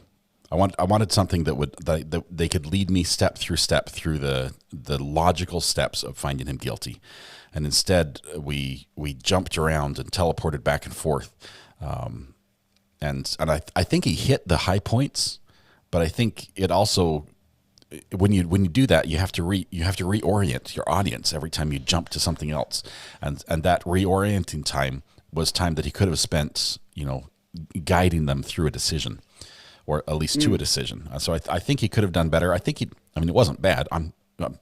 What is he a good lawyer? Yes. Would I want him to, prosecute me? No, I wouldn't. Okay, but I think it could have been a little better. Right, and then I also want to say, I'm young. I'm hip hop. I've been breakdancing since 1996. Listen, people yell out things in group of friends that for the culture, we are reading a little bit too much into that statement because we are not part of their friend group. For the culture, air quotation marks, could mean something totally different to that group of friends. So we can Google Urban Dictionary. We don't know what it means to them. Since it has so many definitions of what it can mean, we don't know what it means to them. Yeah. So when he was yelling that out, who knows? I would agree with that. I mean, I understand what Kathy told me. I've listened to what everyone's educated me on that. But when you take what he yelled with everything else that was being yelled, that he was tripping and come get your guys tripping, you know, we've caught this on 4K for the culture. It didn't sound like for the greater good. Nothing else they were saying was for the greater good to me. So it sounded derogatory or used it with a negative connotation. And we also have to understand that I don't want to sound like a get off my lawn type of person, but this generation with the TikTok and the Twitter and the Snapchat and everything else and going viral, everybody is looking for a viral moment. Yeah. When you're caught in a situation, I don't think those young adults thought that this was going to happen. But I love the phrase, you play stupid games, you win stupid prizes. Yeah. If he was looking for his iPhone or his friend's phone in the water and they said nothing to him, would this still have occurred? I want to think that it would not have occurred. I can't see the defendant just standing up out of nowhere and just start, for the sake of the channel, start poking people, because I don't want to say that word. Yeah. But if they just went by and never said a word to him, would we say that he would do something? I believe that did instigate. That was the very beginning. It was the instant this incident started, was the calling the names and, you know, yelling back at him what's going on and starting to call him names and laughing and pointing and sort of riling up the crowd. That was the moment it started. I think it stopped in the middle. I mean, at least for Mr. Mew. For me, there were two different segments. I guess you could say three, because afterwards he just went wild and just went nuts. Somebody walking around in court? We do have people walking around in court. Maybe something's happening. We'll see. Well, real quick, I'm going to let you go. Mike Tyson said, everybody has a game plan until you get punched in the mouth. So they could have been, their game plan was, let's go viral. Then they got punched in the mouth and it went, oh no, this went bad. And they couldn't have seen that. Nobody would think this would happen. But anyway, I'll let you go. Already, you're the best. I was dealing with the roots in my sewer pipe like I've been telling you. Man, so, that's crazy. That's awful. Horrible. I'm still backfilling all the dirt in the backyard. But good luck. Anyway, thank you. I love chat. I want to give you a shout out, like the last caller said, and thank you to the mods. Everybody here is the best. I appreciate all sides, all opinions. Good to hear from you. Thanks a lot, Awell. We'll see you. Yes, sir. Bye. Bye. Donna Adams says, I disagree, Recovery Addict. I think it started when he rushed the tubes. But I think he rushed the tubes, and I think you're right. I think he rushed the tubes. But, Donna, would you agree with me that he was angry when he did that? And it's not fair to ask you a question because I know slow mode's on and you can't talk really quickly. I think he was upset at the group, or frustrated, or insulted, or whatever word you want to use there when he rushed the tubes. I think that was there. I think he did that intentionally with the purpose of scaring them. But would he have done that had they not been calling him all those names? I don't think that ever would have happened. I don't think he was just rushing the tubes to rush the tubes like, can I scare some kids today? I don't think that was there. Trophy wife, who's to say if he didn't have a knife, they could have killed him? They could have. They could have. If you listen to the video, if we get to hear it again, I believe that's in there. Mrs. RA is bringing a chair into my office, and she's now... She says she's going to be quiet. She says she's going to be good. She didn't say that. She's just going to be quiet. That's all. But we'll see. The camera is slowly, ever so slowly, panning down and to the left.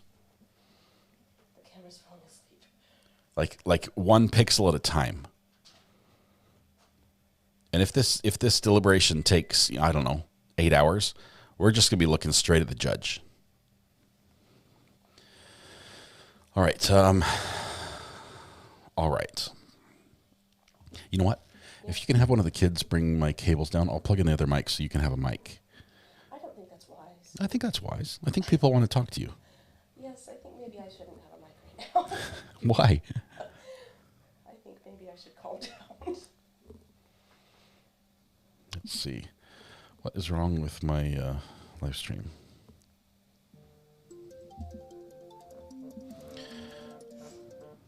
Call from Nikki. Nikki, this is Scott. How are you doing? Hi, good. I'm Knight in chat. Yes. So I've gone back and forth on this so many times, but what really got me to the not guilty would be the closing for the defense. When they spelled out, if you're not sure that it could be self-defense, that's not guilty. They did that because it's hard to understand the bar, the level that you have to reach to say beyond reasonable doubt. They were articulating all or many of the points you could be at that would not meet that bar. So, right. And when they said that, if you're not sure, if you think it might have been, it could have been, I'm not sure, that's a not guilty. You have doubt. Yeah. So that equals not guilty. Basically, if you're sitting on the fence now, if you're looking at this and saying this is a tough one for the jury, I'm glad I'm not in there because I'm just not sure how this. Well, that's your answer. Right. Your answer should be not guilty, if that's what you're feeling right now. Hang on. We might be having something happen in the court. Let's see if I can listen in just a second. All right. Well, I'm going to go so I can watch because right. I'm calling on the same phone that I was watching on. Sounds good. Okay. Thank you very much. We'll see you. Bye. Bye. See what it looks like for a second. I'm watching. I don't know. My feed is not showing it. Just 1 second. Let me see if we're up to date, current. We're live. Nope, I don't think.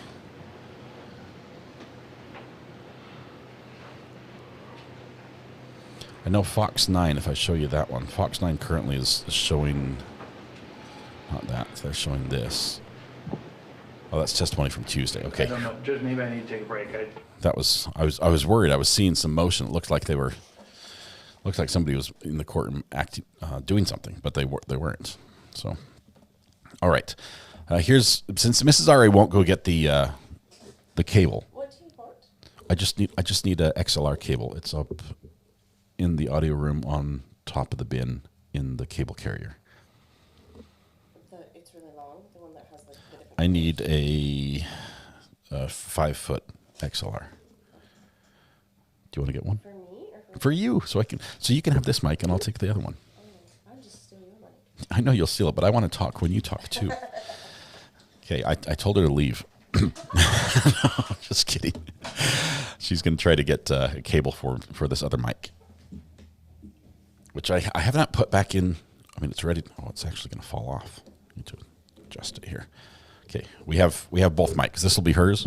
This will be mine. And mine will actually work because it needs a cable right here. All right. Children, go get one of Dad's 9,000 cables so Mom can talk too. Sing us a duet. I don't even have my guitar in here. Here comes more. No, she seems much more relaxed. Her eyes are not dilated like they were when she first came in.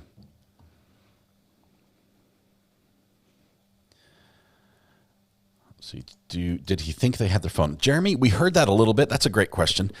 Did Mr. Mew think that the kids on the tubes had the phone? He said that in testimony. He didn't say that in interrogation. And basically he said, I saw them holding up a phone and I thought that was it. So I ran to them to check, to investigate, to see if that's what it was. Seemed weak. It seemed weak.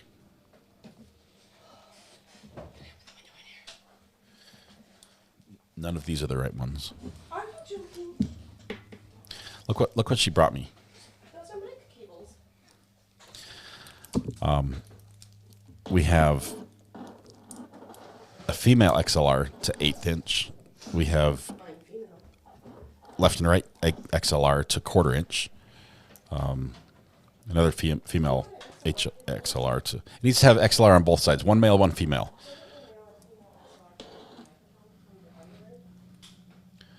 I've got RCA jacks. I've got 1/4 inch to 1/8 inch. So what does it look like? It looks like this on one end and like this on the other. How do you know that's not connected? Because they're different colors and the cables are all the same. So and this bundle is only my adapters. These are all adapters, so it transitions from one to another. Can you take this back out? This is the audio room, and then just bring down the right one. Hey, Thank you. I need one of these right here. See this? Goes in the back. All right.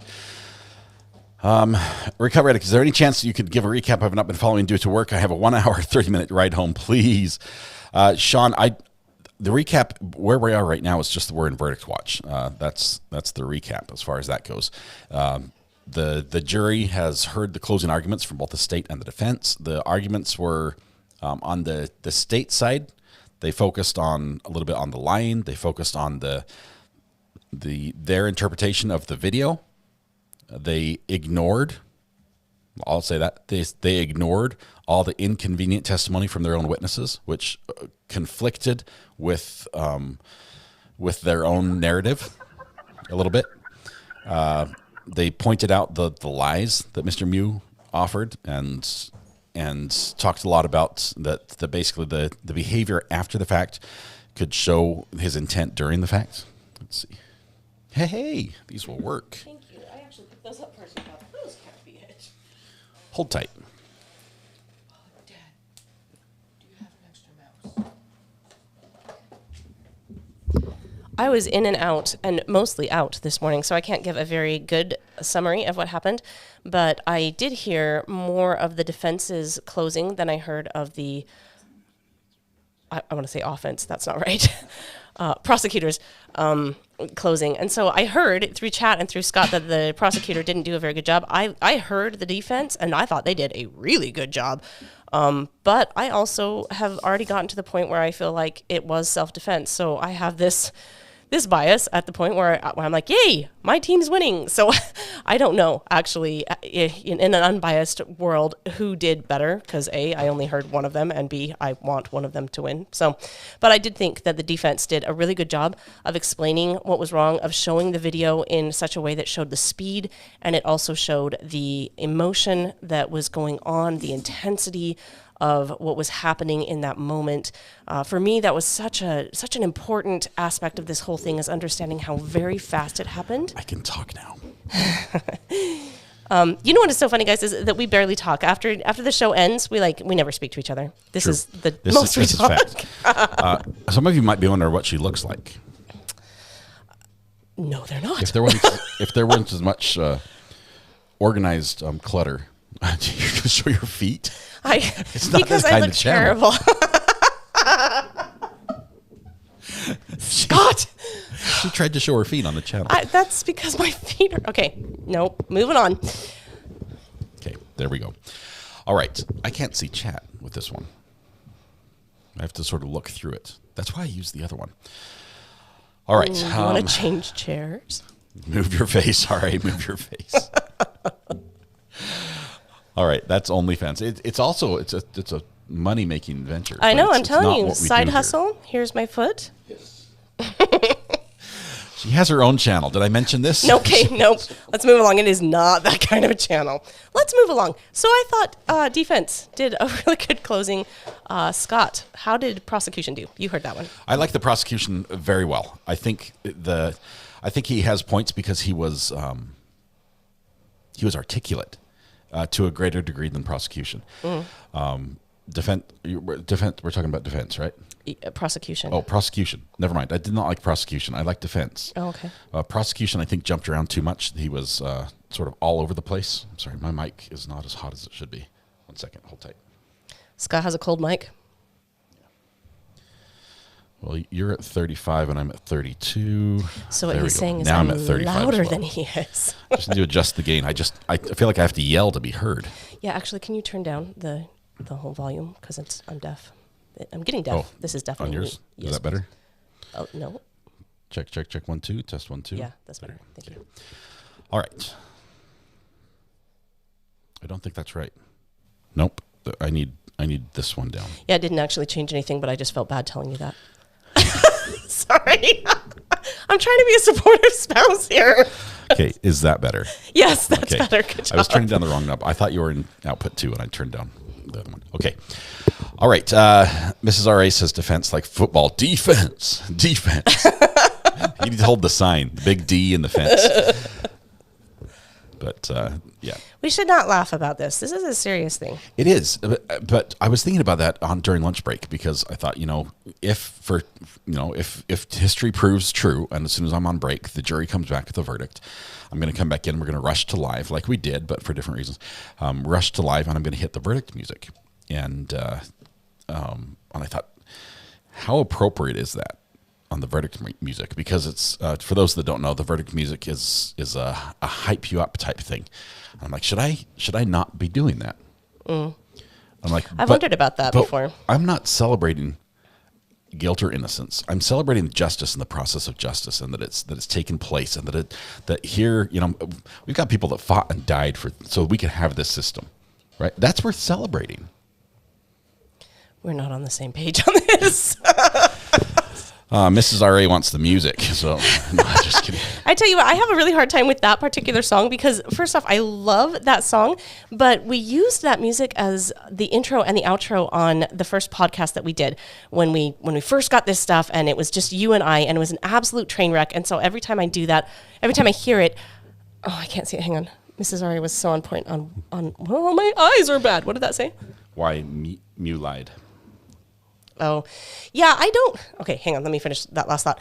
The podcast was a train wreck. It was an absolute disaster. If you find any copies of that, please don't play them. It was very bad. I looked like I was drunk because it was very late at night. It was bad. So every time I hear that music, I'm like, oh, that was a bad moment in my life. So I have mixed feelings on that music. When it comes to why he lied, I can't help feeling like if I'm right that he lied because he saw that this was a possibility in his future, then he was obviously right to be worried because this is his current reality. And that is really scary to say that you can be in a position that I am feeling like he was protecting himself. He was just in a self-defense situation. And to be in that situation knowing that it could all go sideways and you could end up being held accountable for something that was just self-defense. I can see being very scared. And I want to respect other people who feel like this is just unconscionable, just impossible to have any justification for this behavior. I understand that. I'm just saying at the end of the court case, having watched the whole thing, that's how I feel, that it is self-defense. And I can see him being very scared that others would not see it that way. Jamie says maybe you should just say signaling the verdict and not celebrating. So it's basically I'm ringing the alarm bell, right? In the only way I have to ring the alarm bell. Melpoy says, love this. It's like I'm on their date night or something. Sweet people do this more often. Here's what I want to do. I actually want to go live on your channel again. Nope. I need to succeed on my own 2 feet. That's not a phrase. I just made that up. That's a thing.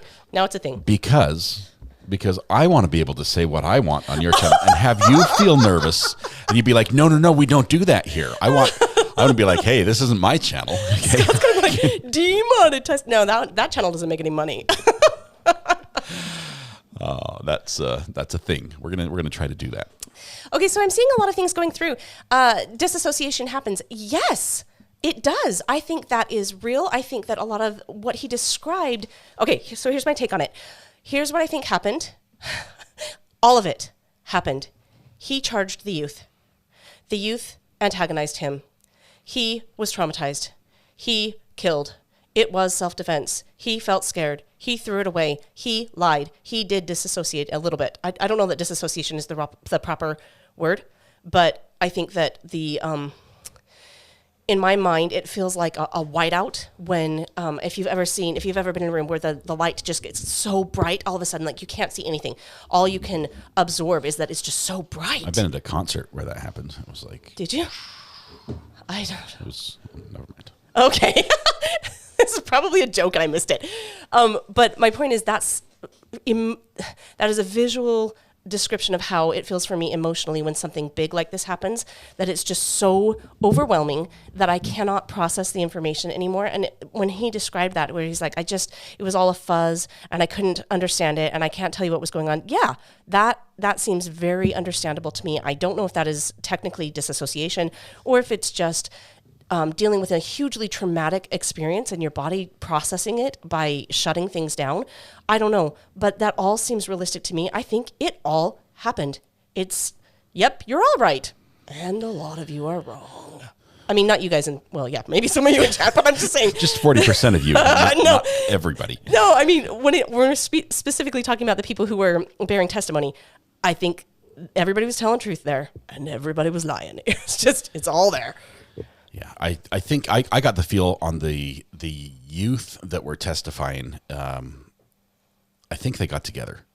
And they talked. 100%. And because I mean their story was just so much the same, even though a lot of them didn't see things. The camera showed they weren't in a position to see what they were testifying to. It just and they had that video. That was their footage. They could have watched that. Also, his experience as an immigrant from Eastern Europe had a play in it. I think so. I'll tell you this. Let's see. Fairplay says, a life was taken. The excuse of being overwhelmed doesn't mean anything. You can be guilty and be overwhelmed. That is true. You can be guilty and overwhelmed, but you can also be not innocent, but you can have acted in self-defense and be overwhelmed. They're not mutually exclusive, any of them. And you could have acted in self-defense and taken a life. Yeah. That's good. And I think that Mr. Mew, where he sits right now, believes he was acting in self-defense. And watching his reaction as he watched the video, I mean, I didn't like that the cameraman wasn't showing us the video, but as he watched the video again twice this afternoon, there are parts he just didn't watch, and he just put his head down. I don't think that was out of shame. I don't think that was like, oh man, there's me just screwing up again. I think he regrets the loss of life, but still feels he did right. Yeah.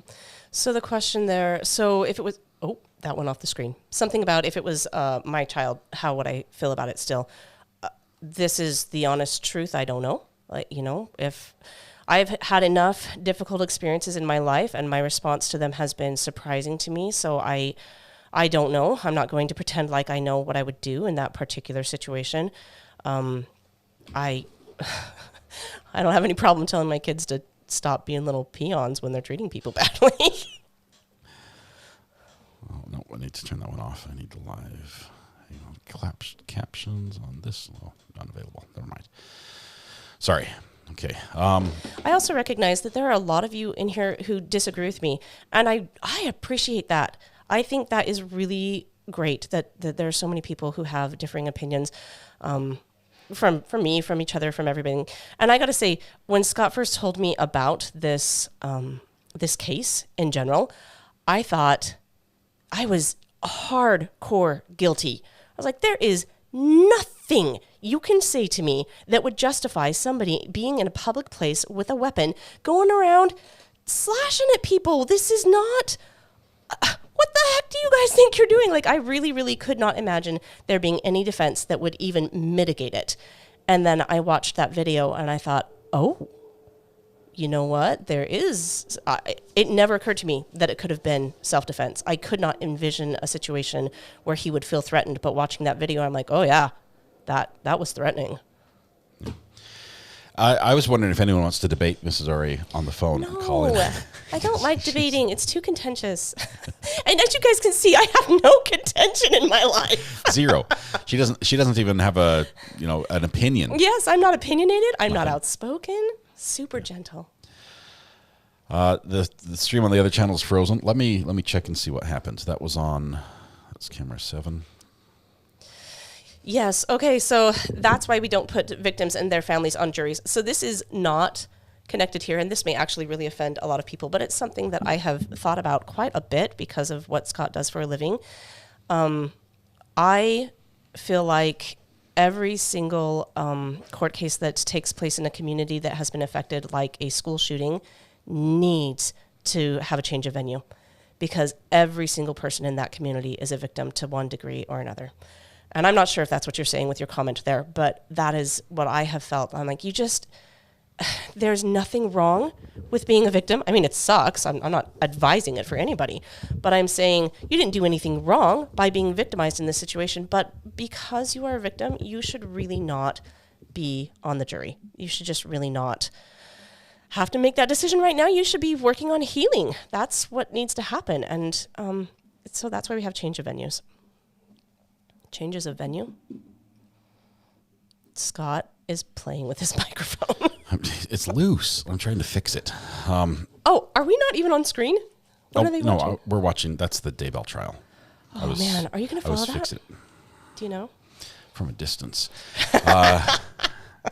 Irish Colleen says, I was taught sticks and stones and turn the other cheek. Why couldn't we? Yeah, call him by his first name. What is his first name? Mr. M, just ignore and the disrespectful kids and walk away. It just boggles my mind. I think he's guilty, even if it's a lesser charge.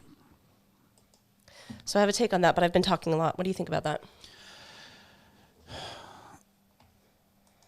There's a phrase that I like to think about where in any situation, there's probably there's the wrong thing you can do and then there's the right thing you can do, but it's not necessarily that clear, right? Sometimes there's a good thing to do. There's a better thing. There might be a best thing you can do. So good, better, and best is hopefully what you choose between in that situation. I'm not convinced he chose good. Okay. And good is the bottom level. That being said, he might have chosen legal, which is a level below good. Okay, legally, he could have given him the bird. Told them that their parentage involved animals. He could have done whatever he wanted at that time legally, which is not a good decision. I'm just not convinced that what he chose was good, better, and definitely not best. Best, I think there were opportunities. There were ways to either to stop this from escalating or to avoid it altogether. And I think that would have been better or best. Unfortunately, the jury is not here voting on whether or not he did good, better, or best. They're voting on whether or not he did legal, which is a low standard. So Scott, you have a natural gift at choosing to de-escalate situations really well. I just avoid all confrontation. Yeah, it's why we don't talk to each I'm other. going to mute you now. Just kidding. We can't both tell the same joke. So my question is, if you're in a situation similar to this, how do you choose to de-escalate? Okay, I have never been the one who wins fights, right? Like physical fights. I have long lived, and I've lived long by the mantra to get in a fight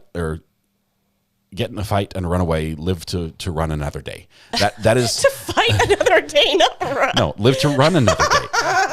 To me, there's no shame in saying that's not my thing. I'm not here to fight, right? Yeah. That being said, I can take you back to an experience in junior high. There was a kid who wanted to fight me. I have no idea why. His name was Taylor. Taylor, who was a punk, right? He was Taylor, rude to me. you listening? I was a tiny, scrawny little kid, scared to death. Just came out of homeschool into junior high, right? And I was not fitting in at all. I fit in a locker, but I did not fit in at school. And so here's me, and between classes, I'm just trying to blend into a couple thousand people, and I grab my books and run to class because I'm scared to death of the crowds of people who are all bigger than me in the hallway. And his favorite thing to do was to just grab the corner of my books and just hit them while I'm running, and it just causes them to dump all over the floor and all my notebooks and paper and everything, and it just scatters. And then it's just mayhem as people are stepping on my homework and kicking my books, and it's and everyone's laughing, and nobody stops and help you. You're trying to pick it all up and trying not to cry because you cannot cry in junior high. That is the mortal sin. Yes. Taylor did this to me a couple times, and so I had to resort to instead of carrying my books on my side like a manly person does, I had to clutch them around my chest with two arms like I was a scared quarterback about to be sacked. Okay. And then it was the wimpy way to carry the books, because everyone knew you were doing that because you're afraid that your books were going to get dumped in the hall. Taylor made fun of me for that too. So this story is making me sad. I might need some ice cream after this. On the way home, from school, I would stop at a 7-Eleven, a little convenience store where, we'd take a quarter or two and we'd buy, whatever. Sometimes we'd play Street Fighter on the one arcade machine they had there. I remember this story. I went in there and I had a little bit of money and I was buying a couple treats. Well, guess who was ahead of me in the line? Well, Taylor's in there and he's got himself like a gigantic size slushie, the big 64-ounce slushie and, a hot dog or something off the rack. And he's like chowing down in line, waiting to purchase stuff. He gets to the front of the line and he doesn't have, I don't remember if he didn't have any money or if he didn't have enough money to pay for what he was currently consuming in the store. And the store is full of junior high kids, right? Who are just sweet. Yeah, and sweet, gentle, kind, considerate. Yes. They'd look the other way if something, the poor person. Salt of the earth. Yeah, they're the best. No, it's hilarious to everybody that here's this kid. Ha ha ha! Look at you. Now you're in trouble. And I was right behind him, and I paid for his food.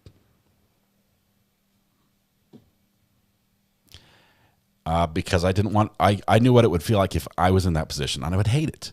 Okay, because I had been in that position. I hated when people were, laughing at me and mocking me, and I was the brunt of the joke.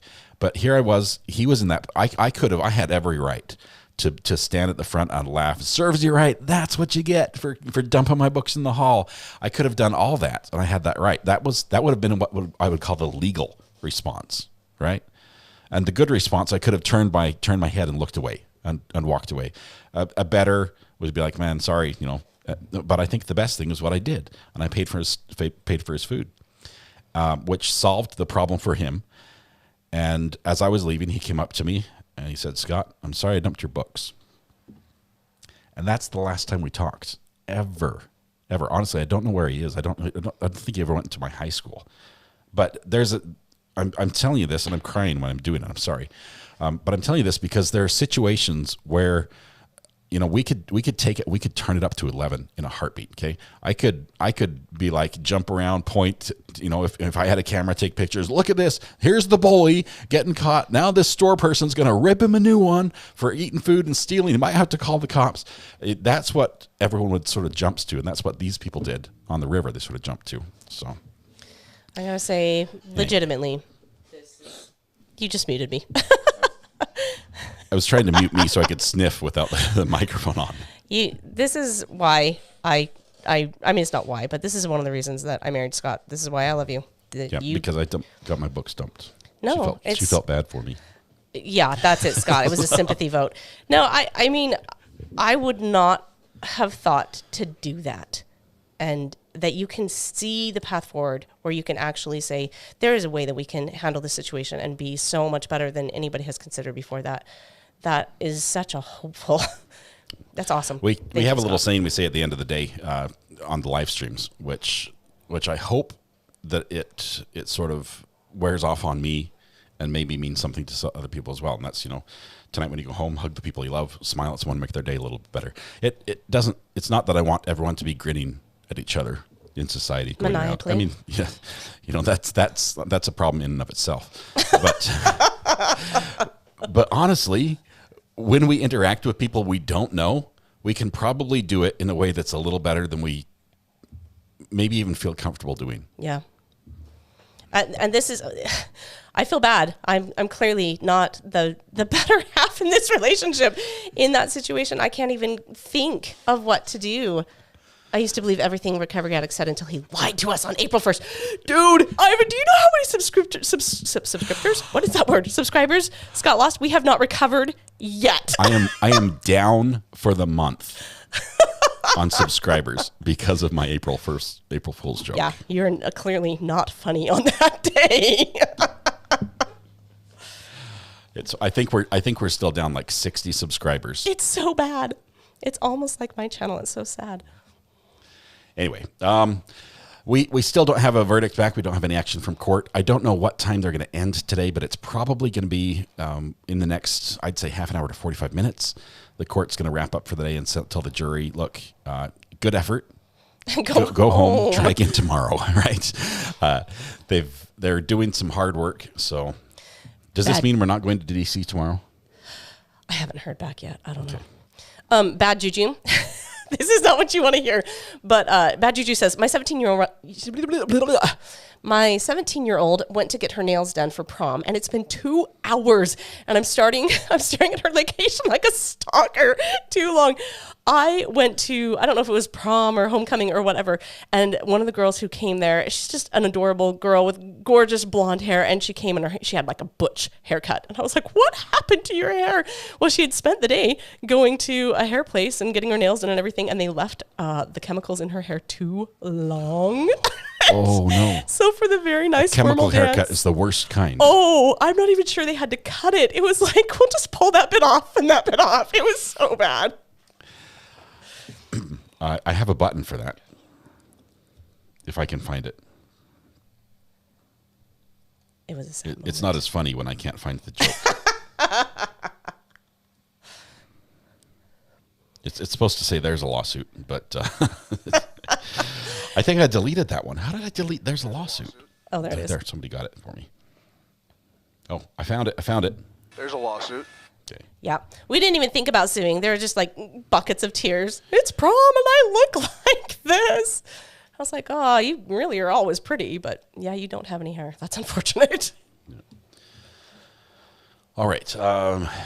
Matthew, thank you for saving me. That's the command to play the lawsuit sound effect, which I think I'll turn up a little bit because you guys have been using them and I haven't been listening. Karen Fosco wants to know what you did on April 1st to get rid of all of your subscribers. Karen. What was the joke? I came on the air and I basically said that that the podcast was going to change from the Not Relevant podcast to straight politics. We're just going to talk politics all the time. Mostly like election stuff. Straight. One party versus the other. What else did I say? You said the whole show is going to change, and this Recovery Addict show that you used to be addicted to video games, it was just going to take a slight shift and become a gaming. Yes, gaming. Show. I was going to do electronic gaming. Literally, the thing I'm recovering from my addiction on. That we were going to focus on that instead. It was just subtle things, and I kept it going for maybe a little while. I was watching the subscriber number just go tick tick tick as it was dropping. So bad. And like, he's so deadpan. Scott is terrible at like, he just doesn't give any sort of verbal cues that he's joking. So all these people were like, I'm out. Yes, and I had the burner phone center. I was going to send all the burner calls to some call center somewhere else where they would be handled professionally. That's right. By a team of people who could Who care worked less. at night. Who could care less. I thought my name was Dwayne.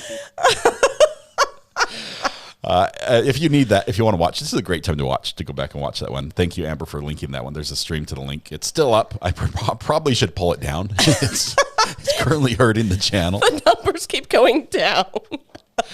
And I was not going to cover true crime anymore. Yeah, it was basically, it was. I regret my decision. There are all these people who are like, I would listen to Scott no matter what he was doing, and then there are the other people who are like, nope. It's like, well, that is a bridge too far. I am no longer here for the count. Subscribers down, members refunds request up. It was crazy. Good morning. It was awesome. Can we watch Daybell After Hours, or will it be deleted? Connie, I made a little error. It was playing the audio, but I scrolled off the screen a little bit on the live feed. Daybell is going right now, so it's time so I can show you that. Daybell was reading. It's talking. We can hear it. It's being played live on my Top Mark Media channel. So if you go over there are 2 live streams right now on Top Mark Media. We have first of all the Kowalski live feed of the live stream, and then we also have the Chad Daybell case, and it's no commentary on that one. So my voice won't be on there. It's just going to be, the video itself. So that one's going to be up. But the judge's copy goes away as soon as it's over. That's why I'm doing this, because the judge's copy disappears as soon as it's over.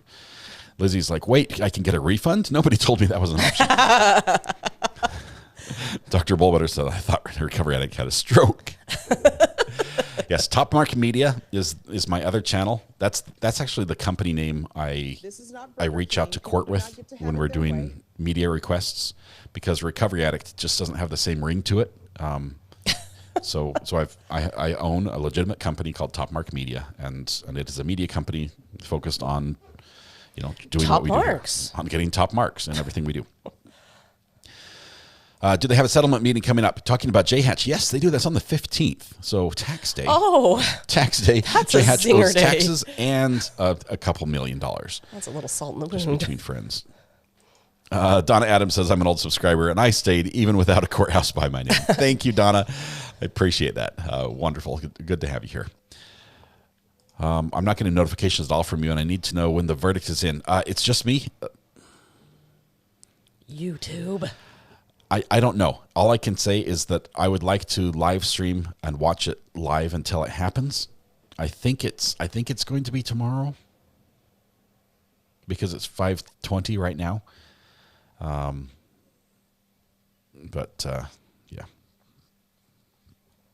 I work for Mediocre Media, which is an unrelated company, I might add, Ivan. Ivan, good to see you. I haven't heard you. Well, I haven't really followed. I've been trying really hard to do stuff with my life that is valuable. I haven't been doing very good at it. Here I am talking instead to a mic. Julie, I will tell you the reason why I don't think I told you then. I didn't want to give out my company name because I hadn't registered it officially yet. I didn't do that until this year. What? I thought we were doing business under that for ever. Well, yes and no, but I hadn't registered it in the state properly until this year. So legally. It's called a hobby business. I had the IRS side of it done, but I needed more work to do. So is court winnings tax-free? Does anyone know? I don't think so. I think they would be, because Why? isn't it compensation for a loss? I have never in my life found anything that. Do we have any accountants out here that aren't? I realize every accountant right now on April 10th is probably busy doing something other than watching YouTube. But I'm curious if anyone can weigh in on that. I missed it. Somebody said, "Did you get my super chat?" I'm about to. Okay, Irish Colleen, we got that. I was taught sticks and stones and turn the other cheek. Thank you very much, Irish Colleen. Thank you very much. Very generous super chat. Indy Cindy says, I feel he'll be found guilty on lesser charges. And Bug Dugger. I have a thought on that too. Bug Dugger says, if he didn't do what he did, I think it would be the others on trial for his murder. Bug Dugger, you and I, same train of thought. What was your thoughts regarding Indy Cindy's comment? It's been 3 seconds. What did she say? If I feel he'll be found guilty on lesser charges. Oh, because we had a whole host of lesser charges. I mean, yes. For each count, there's like 5 verdict sheets. One of them being not guilty. So there are 4 options of guilty, 1 not guilty. Yes. So this really isn't anything specific to this case, but I feel like, and I've mentioned this before, I feel like when they do lesser includeds, first off, it's cheating. It's like, we're going to aim for this and we're going to try to get it. And if we can't get that, we'll just win on a lower thing. I'm like, dude, come on, aim for what you're shooting for and hit it or don't. But I also feel like there is a psychological component that really wears people down, that when you say, is he guilty of this? Do you know, I can see that ringing, but I cannot hear it. To accept, press 1. Okay, to send a voicemail. Yeah. I didn't have it plugged in. Oh. Hey, this is RA. Who's on the phone? Lizzie Dog. Lizzie Dog. How are you doing? You're on with Mr. and Mrs. RA. I'll be quiet though. Welcome. You guys, no, you're fine. And nice to meet you. Good to meet you. So sorry, I didn't catch like the last half hour on a phone appointment with doctor and then lawyer. So fun. No, not Hopefully bad. not the lawyer about the doctor. No. Completely two different. Really one was bad for day. work and one was for work and one was for personal. So, okay. I was thinking about the testimony yesterday, and I can't remember if it was yesterday when we saw the video of him talking to the police officer. Sandy, right? Yes. Or no, it wasn't Sandy. It was anyway, the police officer, when he was giving his statement about the 2 knives, they had knives, the kitchen knife and all that stuff. And he didn't have a knife, and he had grabbed the knife and stabbed them with the knife. And The one at the police station. Yes, the police station interview. And I was thinking, if there wasn't a video, if it was his word against their word, I have thoughts and it on was just this. the evidence. I can tell you, before I saw the video, up until me seeing the video, he was guilty in my mind. Me too. You've 100%. got kids tubing down the river, even if they're drunk, and then some adults, and 4 or 5 of them got stabbed. What? Right. How could he Guilty. possibly not be guilty? What? It doesn't. There's, Yeah, like there's you no would mathematical think, equation like, that can mental get to break. others. Yeah. You would think mental break, Or just he just was evil. Yeah, or he just was, exactly, evil. Like he was out there doing something nefarious, or to do something nefarious. Right. But I was thinking, like, if they took his word for it, and didn't have the physical evidence, or he threw the knife way out into the woods and they weren't able to find it. Like you mentioned, RA, like why didn't he throw it way out there? Why didn't he toss it in a deeper part of the river? Or I think the fact that he dropped it on the side of the river is a sign that he was not thinking clearly. Because I think he was probably dazed. Yeah. I think he was scared. He was I would've been scared. Yeah. But we've got action in court. We're going to have to let you go. Oh, thanks for calling and making it happen. Right. Judge is back. Yeah. Thank you. All right, we'll see you. Nice to meet you. Have a good day. Bye. Jury's coming in, which means the judge probably has called them in. Let's see what happens here. What time is it where they are? Wisconsin. I think they're on Eastern time. Are they really? Please be seated. We are back in session. The attorneys are present. Mr. Mew is present. 12 jurors are present. Members of the jury, the bailiff has notified me that you would like to adjourn, go home, and then come back tomorrow morning. You're nodding your heads in agreement. That's your preference. That is your prerogative, so we will follow your wishes. The warnings tonight are the same as before. No independent research, no investigation about the case. Do not view any media reports, social media posts, internet commentary, or video about this case. Do not talk with anyone about the case either. It would be highly improper for anybody to attempt to influence your judgment at this stage, or any stage for that matter, of these proceedings. The bailiff will take you out. Let's come back tomorrow morning at 8 o'clock. Okay, 8 o'clock. Same routine as before.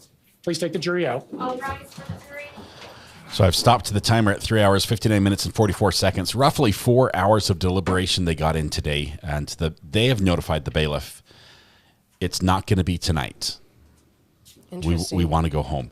Now, this is 5:30. This is not working late by any stretch of the imagination. Court has gone later than this in this trial.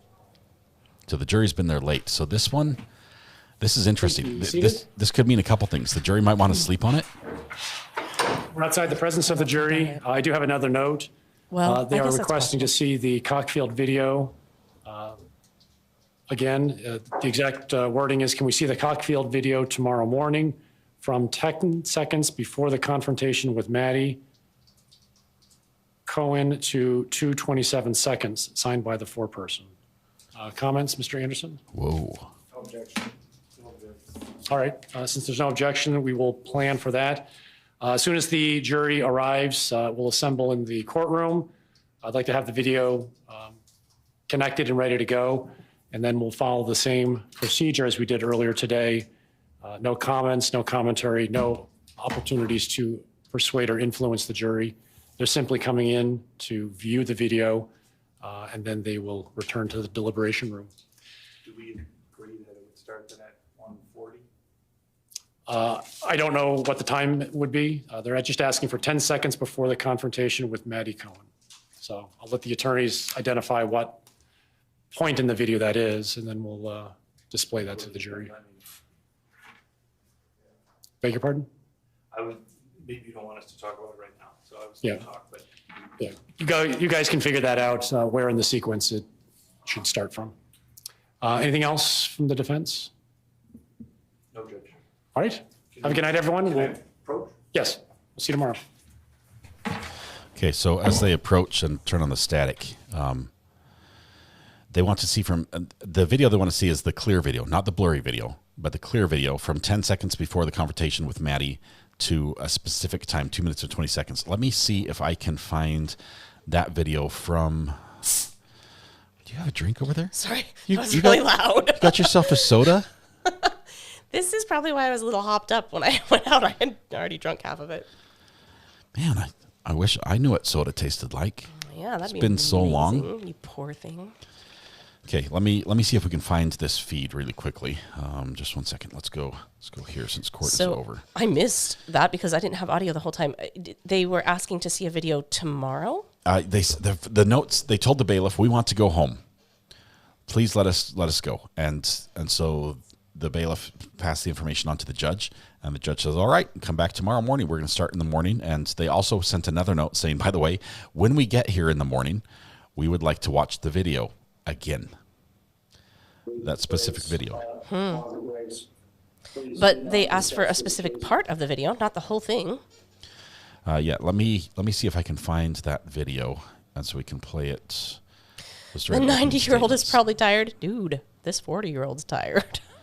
Okay, it was during openings, right? Who played the openings, the whole video? Did anyone have a timestamp on day one when the video was played? Got the. Does that work? Do you like shoot questions out into the ether and then do they answer? Yeah. Yeah, it works. Works really well. Okay, I'm trying to find that video. I'm not seeing it yet. It's got to be in defense. Greeners gives a crazy number. I don't know if that's accurate. Up a little bit. Let's see. Was that on my video? Because my video was high speed and I want to watch it slow. So I'm gonna try to find like on Fox 9 or one of the other.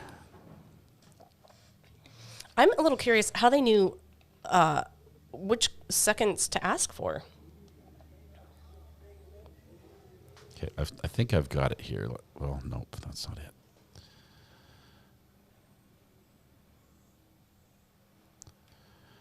Okay, let's see if this. I think you've testified you're moving forward. Yes. Let me see if this was it. Oops, sorry. We need to go to camera 2. I do. Those are still images. Those are still They're not images. actually stills though. They're just screen grabs, right? Yeah, this was shot with 24 frames per second. Is that standard? Isn't it usually 30? 24 is cinematic. Television is usually 30 or 60. But if you go to the movies, it's shot in 24 frames per second usually. What are these movies you speak of? I'm looking for on this feed to see if the live stream was played.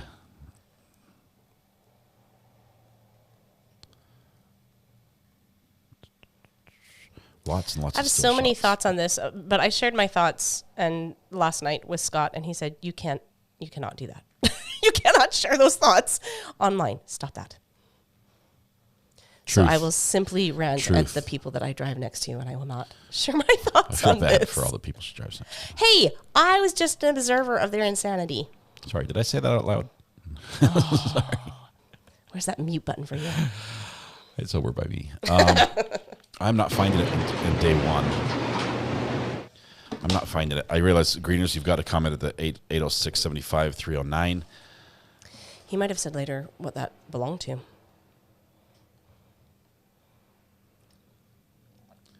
The 2 minute 20 seconds timestamp's very specific. I think that's the very end of the video. And they have that because they played it once for the judge before. They told the judge to stop at that point, or they stopped it and they heard what that time was. Earlier, the jury had a question. They asked to watch this video twice. They watched both videos twice, I think. So they don't have the ability to just watch it over and over? They have to ask permission each time? Right. Yes. The judge controls strict than I am. the evidence. They can request things, but they're basically back there just deliberating. I don't think anything is back there with them. They definitely don't have the knife. It's not like the Arizona trial where they passed the knife around the jury. Did they really? Yes. Gosh, I hope you guys like each other. You're in a small enclosed room. Oh man, love it. I'm looking to see if we can watch at normal speed. I just can't find. I can't find the link to. Man, it's got to be day one. You would think that just that clip alone of the video that was taken by the people on the river, you'd think that would be out there somewhere, easy to grab. Greeners.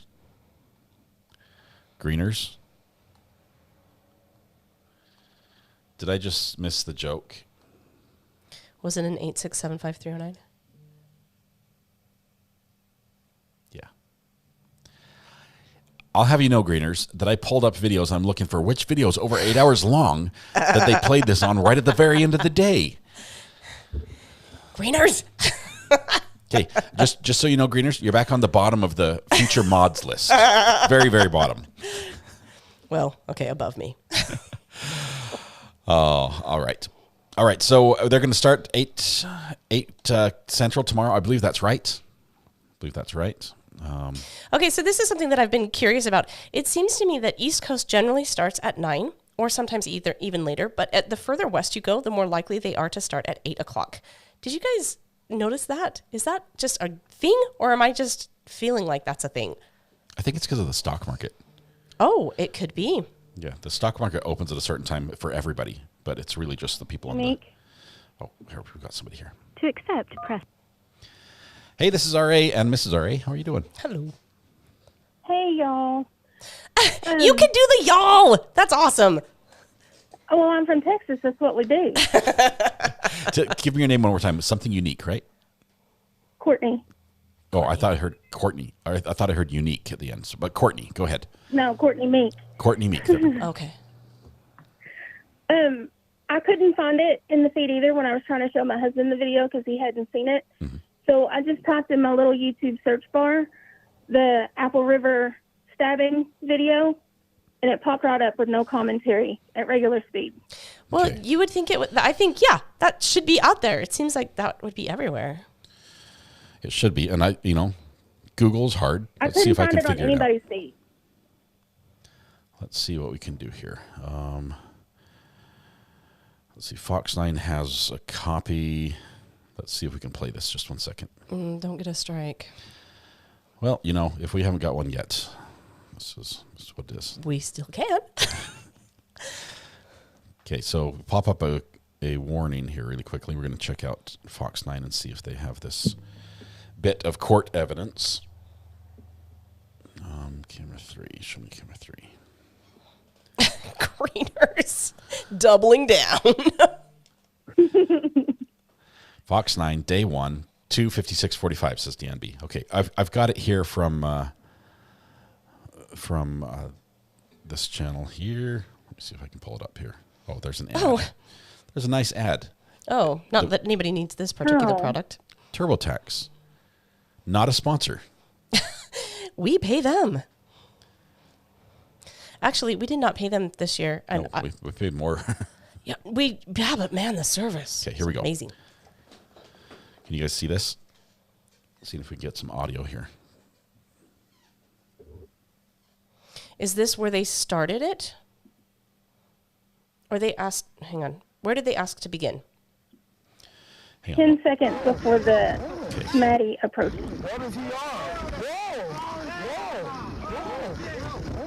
So I'm going to pause when we see Maddie's approach.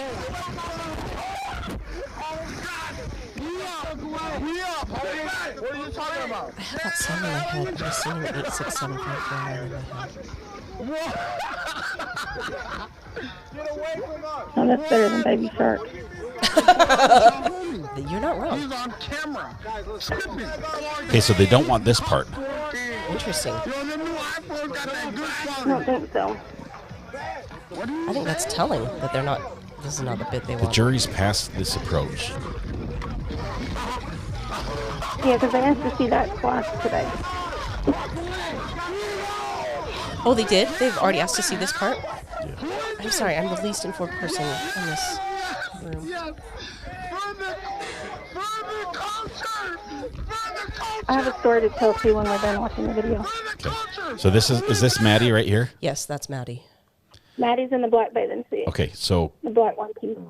we're looking at 105. So they want to watch from. Oh no, sorry. They want to watch from right here. They're watching from for the culture. Mm-hmm. They want the altercation. Who the hell is this? Go. It doesn't matter. I think they see a little altercation between him and a couple of boys before Maddie comes over.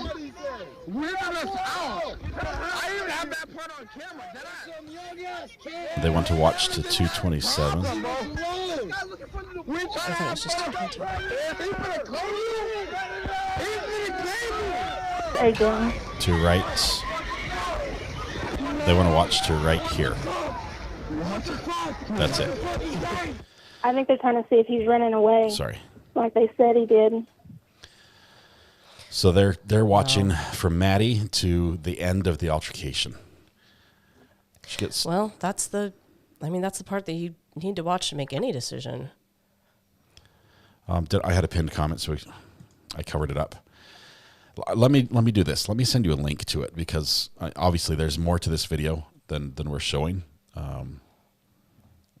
And I should make it slower. I could slow it down. Oh, yuck. Your Nope. magic time machine's not working though, is it? Which one? Your magic time machine. Your magic time machine. I have this one right here. I just need to plug it in. So. Oh my gosh, everything around here is don't covered in put it. dust. Yeah, this is like renovation dust on everything. Like new. Okay. Anyway, so we're gonna pick up. I guess tomorrow morning. Sorry, Thursday morning. We're gonna pick up with that video when the jury first. That's the first thing they're gonna see before they start deliberating. They're gonna come in to the courtroom, watch that video, and then continue deliberation. So somebody's not decided for sure. For sure. Yeah. All right. Any other thoughts, Courtney, that you had on this one? Well, I just wanted to tell a story about my brother Okay. and the altercation he got into. So, my brother lives in a subdivision north of Fort Worth. And I know you don't know where that is, but it's Texas. He lives close to the Texas Motor Speedway. Okay. And that's on the north side of Fort Worth. He has some friends that live on the street behind his house. So he'd walk around the block and walk down to hang out with his friends in the garage. Now keep in mind that my brother is in his mid-40s. So he walks over there, they're hanging out, BSing like men do in the garage. Mm-hmm. They're done, they're ready to go to bed. He starts walking home. He carries a pew-pew, he carries a pocket knife. Pretty sure he didn't have his pew-pew, and it's probably, well, no, it probably wasn't for the best, but he didn't have his pew-pew. So he's walking by on the sidewalk around the corner to his house.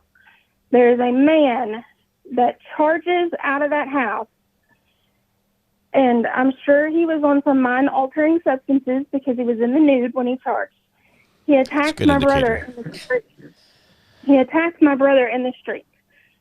My brother had his pocket knife, and after he got to where he could get to his pocket knife and get enough space between himself and the man that's attacking him, when the man charged him again,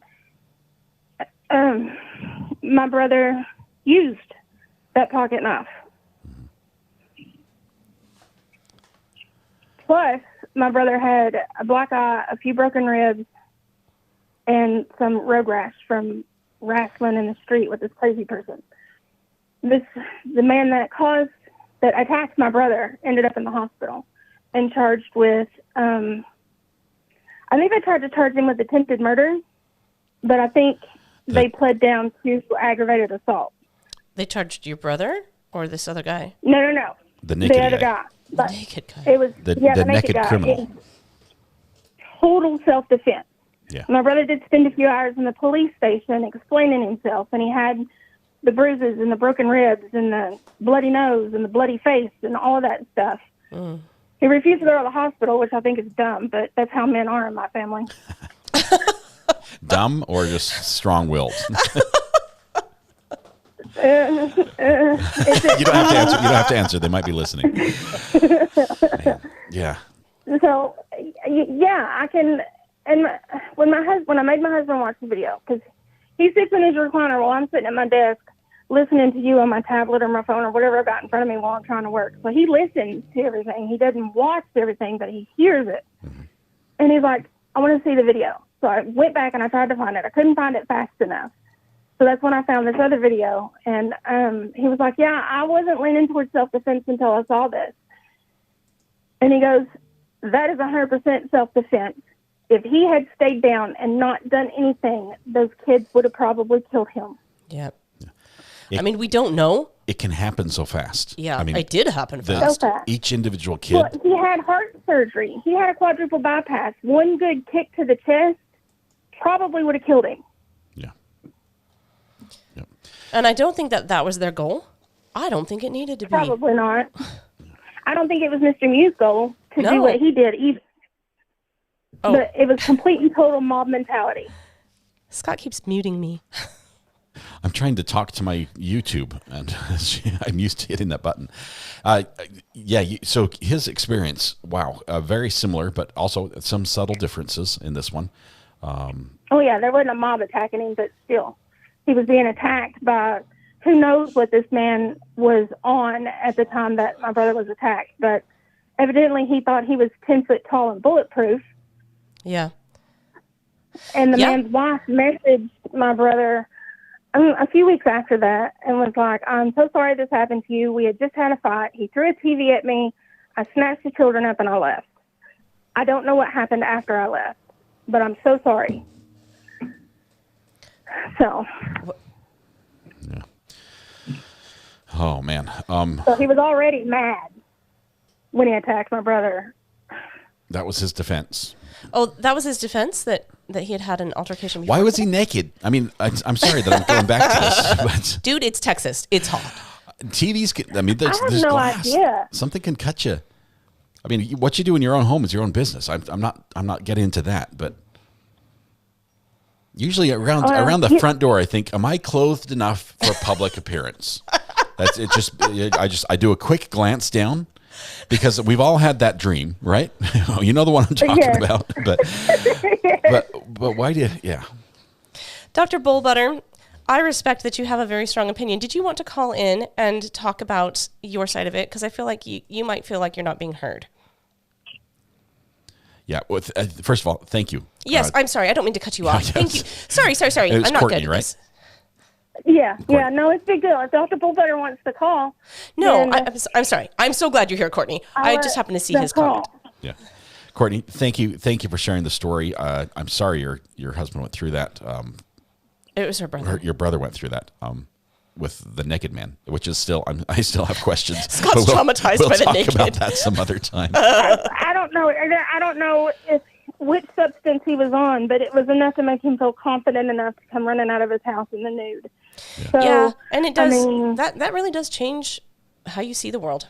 I've heard that some things make you feel absolutely. 9 foot tall and bulletproof, but I guess some others make you feel clothed. So I guess there's that. Well, probably whatever he was on raised his body temperature to the point that he felt he had to. It's just get cooling naked to off. cool off. Just cooling off. I hear that. All right. Thank you, Courtney. Good talking to you. I appreciate the call. I'll send a link to the article about my brother to the burner phone, and you can read it at your leisure. Sounds good. Thank you so much. Thank you. All right. Bye. All right. Bye-bye, y'all. Bye. Call from Dr. Bullbutter. Hey, Dr. Bullbutter. Dr. Bullbutter, thank you. Hey, guys, how are you? I'm so excited. Mrs. R.A. is there, too. It's great. See, Scott, it's great. It's great. She keeps telling me that it's great that she's so here. Excited. I'm so excited. Listen, I get really upset, I think, because I really identify with victims. It has to do with my medical training, I guess. but like I see somebody get wounded and I immediately want to jump into action to do something. And I'm just, 5 kids got hurt. I mean, and yes, I call them kids. I'm 50 years old. They're still kids. And I'm a substitute teacher. So I deal with kids that have nothing but bull butter on their mind. And they talk a good game and they're really rude and they're awful people and they shout things at me as a substitute. Never once would I ever consider taking a knife out of a pocket. I just wouldn't. And I think it's because he's a man, and I think it's because he's bullheaded. And I think he got angry that the kids were making a fool of him, and I think he wanted to do something about it. That look on his face as he charges those kids, and that look when he approaches, I think Maddie, because isn't that the original, where they say like person, Maddie hit him?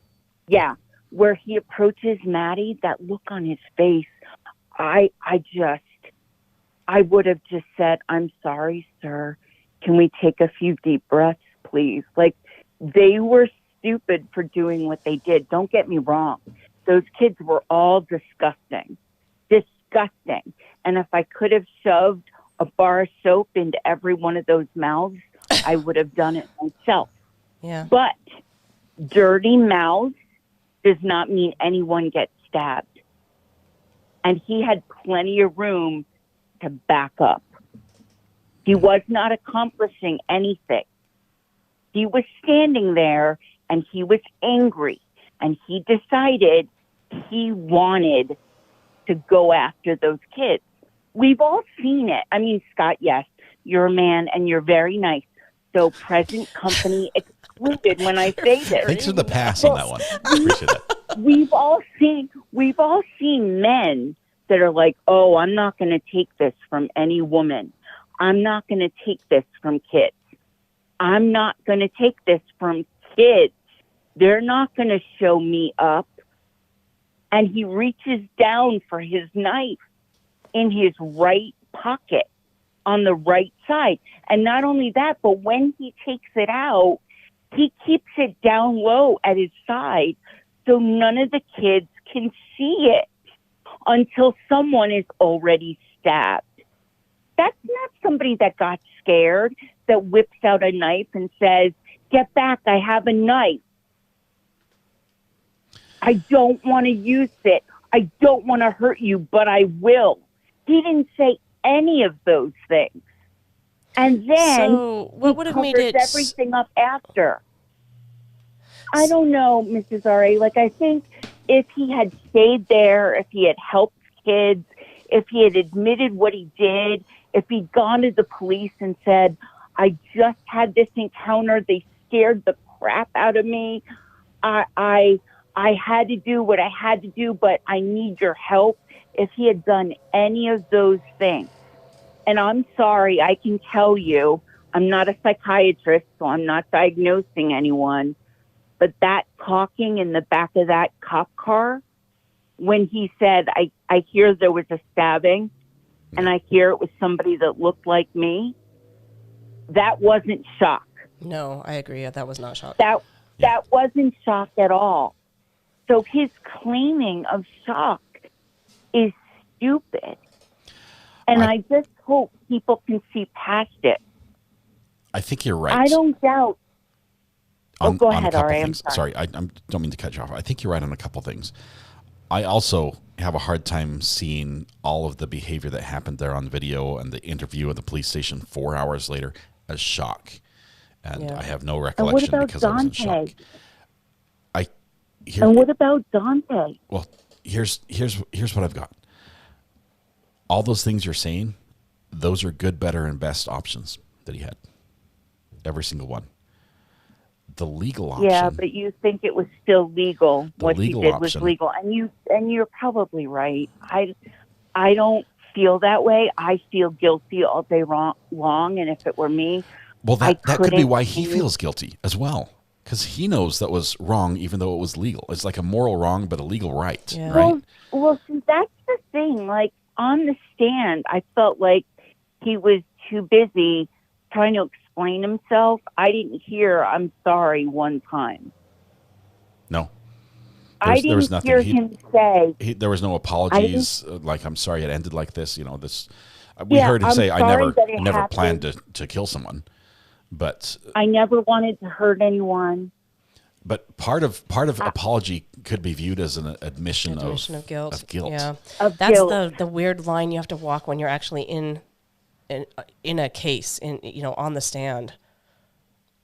It all just makes me so sad. Yeah. When I hear, who was the gentleman that took the video again? What's his name? Begins with a J. Oh, Joaquin. But they say it weird. Yeah. When he is taking the video, and at the very end, when he screams for Isaac, yeah, I feel like my heart is going to stop. Yeah. Like I can't even stand hearing that sound, because if you've ever heard someone scream for someone that just died in trauma, I've heard it in the ER. If you've ever heard that scream, it is the most awful thing. Yeah. And I don't care what the teams did, there's nothing. There's nothing. If you knew what kind of force it took for that knife to go through ribs. 2 ribs. If you knew what force it took That for AJ to be disemboweled. I will tell you, I've that actually was one done it. razor sharp knife. Okay, I've Well, cleaned I've done it enough with fish. anatomy. I've cleaned enough fish I took- to know that was a sharp knife. It went through the bone. Yeah, it went Severed through his 2 ribs. Infected them. But I mean, ribs. You're not necessarily going through bone. It severed them, right? Ribs are bone. But they have different. If I'm understanding how ribs work properly, they have different points where they have cartilage. Yeah, ribs and bone and cartilage. So maybe it happened at the junction, but I don't think so. I think he literally went after those teens. I really, honestly do. Well, I will tell you. I don't think. We've got some Oh, mixed. go ahead, I'm we've got sorry. some mixed I'll shut responses. up. Some people are saying that it went between. I might have heard it wrong. That it didn't sever. Oh, I don't know. But I will say this, Dr. Bullbutter, and I know that you said your name, but I already forgot it. What's your name? My first name is Sarah. Sarah, okay. I'm so glad, I'm so grateful that you called in and that you help us see that there's 2 sides of this, and that's anguish, and that's real. And as human beings, we should all feel terrible about the pain that was being inflicted right then. It sounds like clinical. It doesn't mean that he's guilty of murder in my mind, but we should all feel terrible about the anguish that was being experienced by those kids, by him when he's down in the water being smacked. It's bad. Everything we saw there was bad. And it is important that we're able to still feel that this is bad. And I'm glad that you called in and just reminded us that it is bad. It hurts to witness something that awful. Terrible. Yeah, I just feel terrible for them, and I can't see doing what he did. But maybe if I were a man in his position, maybe I would feel differently. But I just don't. I just really don't. And that's fine. I don't know what's going to happen. And I don't know if they're going to go for lesser included. I mean, I hope they find him guilty of something. But if it truly is self-defense, he won't be guilty of anything. Right. Legally, that's how it goes. Yeah. And I feel badly. And I know a lot of that is emotion, and everybody will say in the chat that it's not the facts of the case. Maybe that's true. Maybe that's the reason that I would never be on this jury. But I just can't. This trial upsets me more than any trial I've seen on your channel, not because of you, Scott, or because of anybody's opinion, but this just, I can't imagine. I mean, I've dealt with teens. I can't imagine having teens go on a river on a trip and then one ends up disemboweled, the other's dead, and then there are others injured.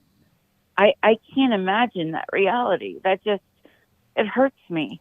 His mother, I nearly vomited when she said that she remembered the sunblock for Isaac's ears. Yeah. And she put sunblock on her son's ears and sent him off to have fun with his friends. Yeah. And to think she it's did heartbreaking. that. It's heartbreaking. It breaks me. Anyway, Scott, thank you for hearing me. I really appreciate it more than you know. Dr. Bullbutter, thank you. Honestly. Thanks for calling in. I appreciate that. Thanks, Jen. Thank you, Sarah. For I love you, chat. Thank you. We'll talk again soon, Bye-bye. I'm sure. See ya. Bye. Take care. Bye-bye. Bye. All right, we're going to wrap up. I'm just noticing that I'm actually dual streaming over onto the Top Mark Media channel as well right now. So I want to say hi to everybody over there. Hey, how's it going? Looks like the Daybell case is done for the day, so we're going to close this one out on Top Mark Media. We're also going to wrap it up here on the RA channel. Why not do it together? Because I've never done that before. With Mrs. RA as well. This is the first time you've been on the Top Mark Media channel, huh? Yes, this is exciting for me. We've got one more call. Blake, this is Scott and my wife. How are you doing? Good, how are you? Good. What's on your mind? I kind of wanted to bring things back a little bit just because of the coverage yesterday. Okay. I'm a Michigan resident and near Oxford. I lived about 35 minutes away when the shooting happened. Oh, wow. I just say thank you for covering it. A lot of people here, it definitely meant a lot to them. And I just wanted to extend a thank you. I wanted to get to a part where a little bit calmer and we didn't have an awesome trial going on. Well, thank you, Blake. I appreciate that. Have you ever been up on the Apple River? Is that an area? I mean, if you're 35 minutes away, is that an area at least familiar to you? Not familiar, not deeply familiar, but everybody was affected. Everybody knew about it, and everybody talked immediately after it happened. Everybody, it was weird. So just finally seeing it to the end, I think for a lot of people was definitely needed. Hopefully it's healing for the community. Hopefully, I don't know, what changes do you advocate for in this situation? Okay, I think the changes that need to be made probably have to be made in homes across the country, not necessarily with more lifeguards on the river or police patrols. Yeah. But Blake, thank you very much. I appreciate that. Thanks for calling and representing. Thank you, Blake. Thank you so much. I appreciate it. Anytime. Thank you. Bye. That sounds so fake. Thank you, Blake. But for real, thanks. Yep. Blake, thank you. We do. Let's see. I think we're done. Is dinner ready? I don't know. Who's cooking? I put something in the crock pot. I think it'll be good. What's for dinner? Can I ask? You could, but I don't remember. Check the burner. Some comments to share with the chat. Let me take a quick peek. Every time I look at the burner, though, I disconnect the phone for some reason, so I apologize.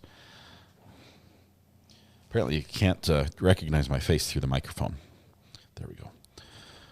That's comforting. I do feel like our phones and our iPads at this point of their life recognize my face. When you say our phones, are you talking about this one?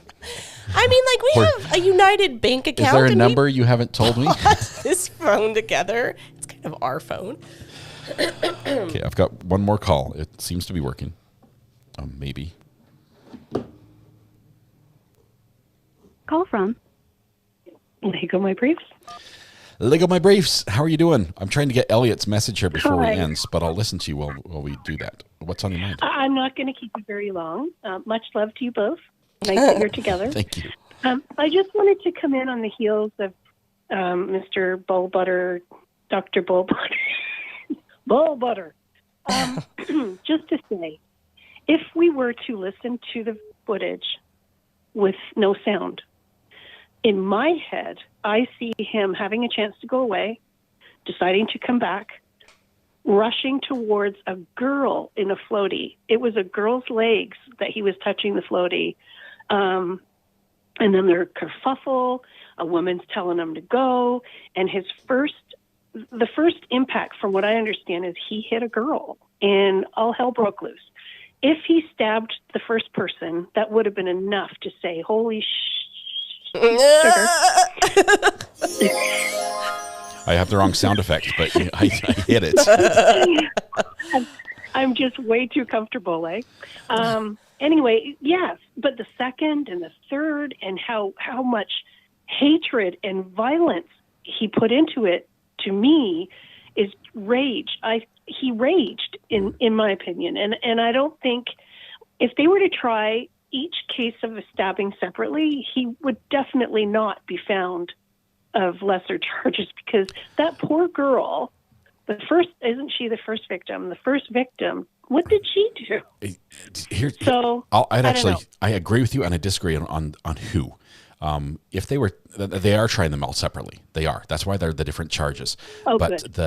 the girl, the problem is it happened off camera. So we have to basically guess at what happened. Was there a punch? Was there a hit? Okay. Who hit who? That's the tough one. The last one that happened, the Sasquatch video, the blurry one, the man's just standing there, and Mew takes 2-3 steps and stabs. Amen. And it's blurry. That's the one that might get it for me. Exactly. And then he walks away, washes himself off, gets out, doesn't say a bleeping thing, and then thank you, and then denies it. And then even in the interrogation room is making up stories. To me, I mean, I know I'm on the minority on this one, and I've been a little bit hot under the collar today, because each and every one of those people, it should have stopped. It should have stopped. The minute there was blood, it should have stopped. Anyways, they were all obnoxious, but yelling obscenities or whatever they may have been saying isn't worth what happened. And that's where I'm at. I'm Irish, so I want revenge on him. I want him. We won't get on your bad side. Anyways, that's me. I just thought I'd come in on Bull Butter's skirt or whatever you call it, and say I'm with you. Coattails. There we go. I'm so with you. Wonderful. Yeah. Thank you so much. I Have appreciate a great night. it. Thank you. You too. Before you go, what's in the slow cooker?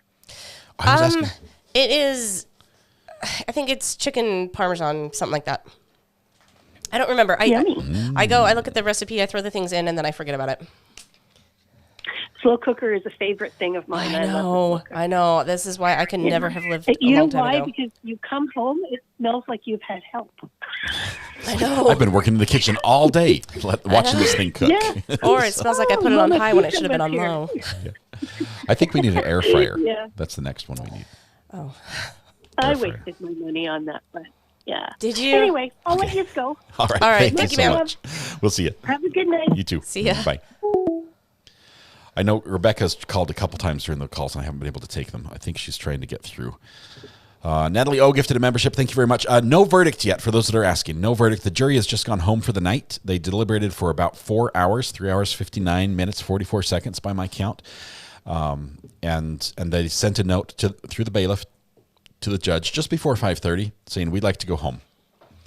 And we'll come back tomorrow. They promised they'll be back tomorrow. So the judge is like, on those conditions, yes, we'll allow it. The jury goes home. They also sent another note, like as a parting gift. They're like, and by the way, when we come back in the morning, we want to watch the video again from 10 seconds before Mr. Mew meets up with Maddie to 2 minutes and 27 seconds, which is basically all the altercation and then the groups parting. Is the audio with the video that they will be watching? Yes. Okay, that makes and we could hear it. You could not hear difference. it. You can't hear the audio, right?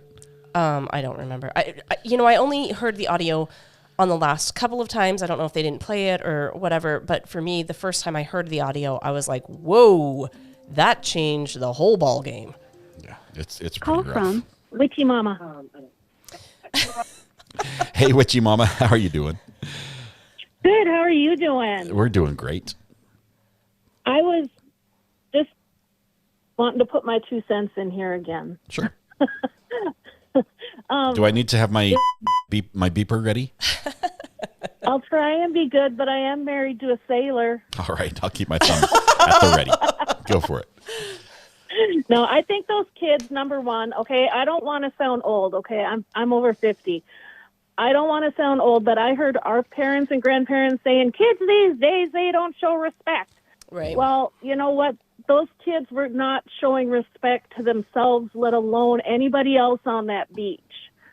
And for them to surround him like that, and, you know, I would have been scared. You know, I don't have the dexterity and motion and movement abilities that I did when I was younger.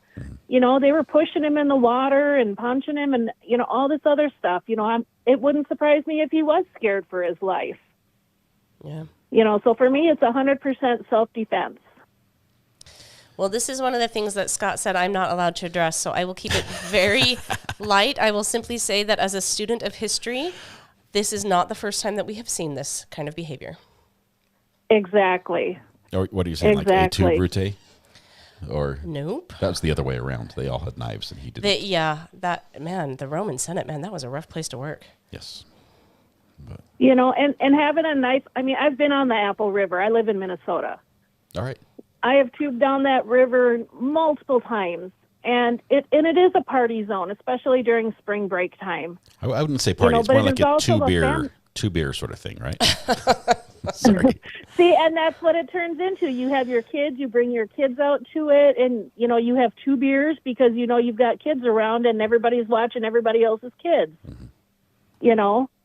And, you know, those kids were underage. They were drinking. They were smoking a little. You know, they were out of control. So, you know, ultimately, yes, they're responsible for their behavior, but what exacerbated their behavior into that mob mentality was the liquor, and who supplied them the liquor. That question has not been answered in this trial. I know. don't know. But I will say That was the one I wanted answered when I sent it to you on the burner. the second group that was sent over, they were with their dad, and I think most of them were adults. I think all but one of them were adults. But with their dad, they're allowed to drink. That's, as you know. With their dad, they are. But, you know, it's with all those adults there, why did they send the kids over to tell the kids to knock it off? If their parents were behind them on there, they should have been, what the hell are you saying? Maybe they were thinking kids I'm will sorry, trust I kids. beat it. Yeah, I forgot to meet you. Kids will be kids. Well, maybe it was these kids will listen to our kids before they'll listen to me. Or it might have just I don't know, man. I've raised my kids to respect adults. And, you know, if I didn't respect adults when I was a kid, I got my mouth washed out with soap or I got my butt kicked. I'm hovering. My fingers on the button. Like, I know where the sentence is going. You know, kids, This is a whole different generation of kids who've never been, I don't know, I don't want to say they've never been hit, but I mean, you know, we went to their keggers, upbringing has been different than ours. We've done things. Right. Yeah, you know, when we were their age, we went to keggers. And we would go out to the field or the woods or the mine pits and, you know, and business got taken care of. You know, kids would fight and whatever. But, you know, kids nowadays, you know, they look for their safe place. They don't look for a fight. And so when something like that happens and their adrenaline goes up, they don't know how to handle it. So this is really fascinating. I was doing a little bit of research on this and the impact that being on social media and video games has on our ability as we are developing as human beings to interact with other human beings. That when kids are young and they interact with each other and they say, hey, do you want to play house? Yes, I do. No, I don't. And they interact with each other and work things out at a very young age. It actually enables them to handle situations where it is a little bit more tense much better. Right. Because they're like, oh, I solved that play house question, and then I'm better able to deal with these other questions as I get older. When we take away that developmental part of their lives and they spend it in front of screens, they are not only, let's see, how do I want to say this? They are more likely to respond in extremes because they have never practiced responding in the moderation. Well, and they think they're invincible because, hey, this is what worked on Fortnite. This is what'll work here. Oh, yeah, that's also true. You can't just Yeah, you can't just you know, build a I mean, tower I to just- escape your problems. But it works on Fortnite. So. Sorry, Tried to Scott. I know you're on that game. Don't talk about video games. I was never good at Fortnite. That was not one I enjoyed playing. Well, it was sort of fun just from a fun standpoint as a time waster. But I was what the people call a noob on Fortnite. I was no good. But I mean, honestly, I think if they do find him for a lesser, I think what needs to be done is that it needs to be done with time served. Mm. Yeah. How Well- long has he served? Because he has been in this It's whole time, over a hasn't year. he? Over a year. Yeah, since that day. Yeah. I think he hasn't been out at all. So Yeah, How long and was that, and 2 that's years? not right either. he has not gone home since he was on the Apple River. Did he have surgery while in the... No, that was 2 years before the Apple River. Okay, so the weight loss had nothing to do with the surgery. It had to do with the... He lost weight since the Apple River incident from the video. He's thinner than he was in the video. Yes, but the surgery, that I wasn't think because of the everybody surgery. gets thinner in jail. I mean, you don't get to eat seconds. Yeah. Yeah. So, but I really think it's 100% self-defense. I mean, if I was surrounded by kids that were doing that to me, I would feel my life is in peril. Yeah. My adrenaline jacks up just watching that video. I hit I a know, level of right? fight or flight just watching the video. That was intense. Exactly. And all this happened in 15 seconds. Yeah. It was so quick. He had enough time to take his knife out of his pocket and do a quick scan around who's coming at me. And that's about it.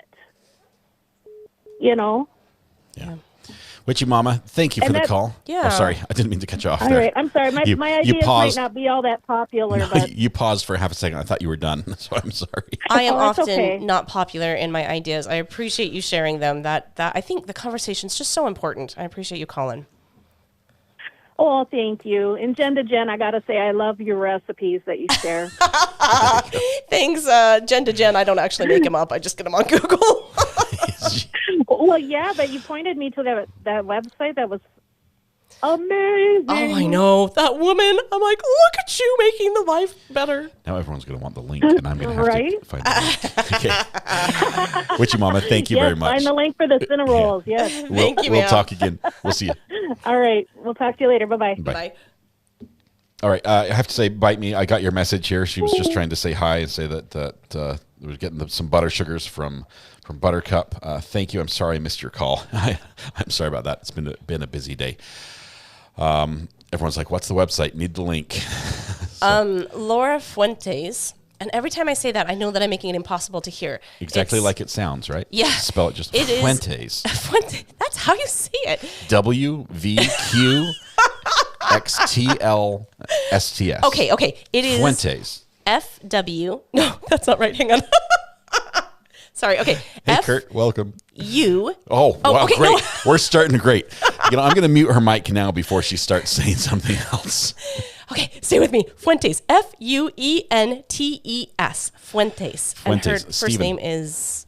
Laura. Is it Laura? You said Laura before. I was guessing. I don't know. It's going to be now. Yep. It's Laura now. I just decided. It's Laura.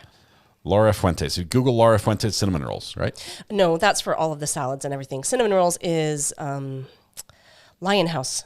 Lion House cinnamon rolls. And guys, those are good. Oh, they're so good. They're the reason why I have never been able to keep a diet. Yeah, you know what? When we got married, Scott was super skinny. I was like, oh, I'm going to fix him. Yes, she did. I'm getting broke now. Yes, I am not a cat. That is how you spell it. Fuentes. Yep. And Steven spelled it right as well. So we got. Good job. Okay, you guys got A's. Good job. All right. With that, Kurt, I realize you just arrived. Chad Rayball's books aren't too bad. I've read worse. Oh man, that's terrible. Oh man. Yes, he did have a little a creative streak in him, a little bit. So we streamed the trial, most of it. I think I made a little error on the end on the Top Mark Media channel, just so there was a copy available because the judges disappears as soon as they're done. But without any commentary on it, so that's over there. If anybody needs it, feel free to help yourself to the feed or clips or whatever you need. But we were just wrapping up. We talked about the Bad Apple. We call it the Bad Apple Stabby trial. Or Is that Stapple trial. Did you come up with that name? That's No. not.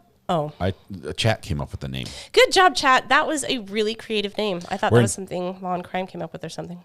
I'm reading the books on stream between breaks. Make sure you don't get a copyright strike for reading books. That's a tough one.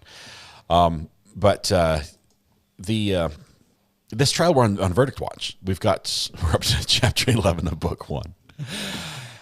Kurt, I can't promise you I'm going to go back and be on the rewatch crew for that. The desire is just not there. But the jury's been deliberating for just shy of 4 hours. They told the judge they want to come back. The only question they asked so far earlier in the day was they wanted to watch the 2 videos of the incident with the stabbing. They watched each video twice. Then they went and deliberated for another hour or so. And then they came back and said, we'd like to go home now. But when we come back tomorrow, we want to watch the video again. That's the only thing they've asked for is the video, and they're playing it over and over. The video is the incident, so it makes sense. But they've moved past the initial altercation with Mr.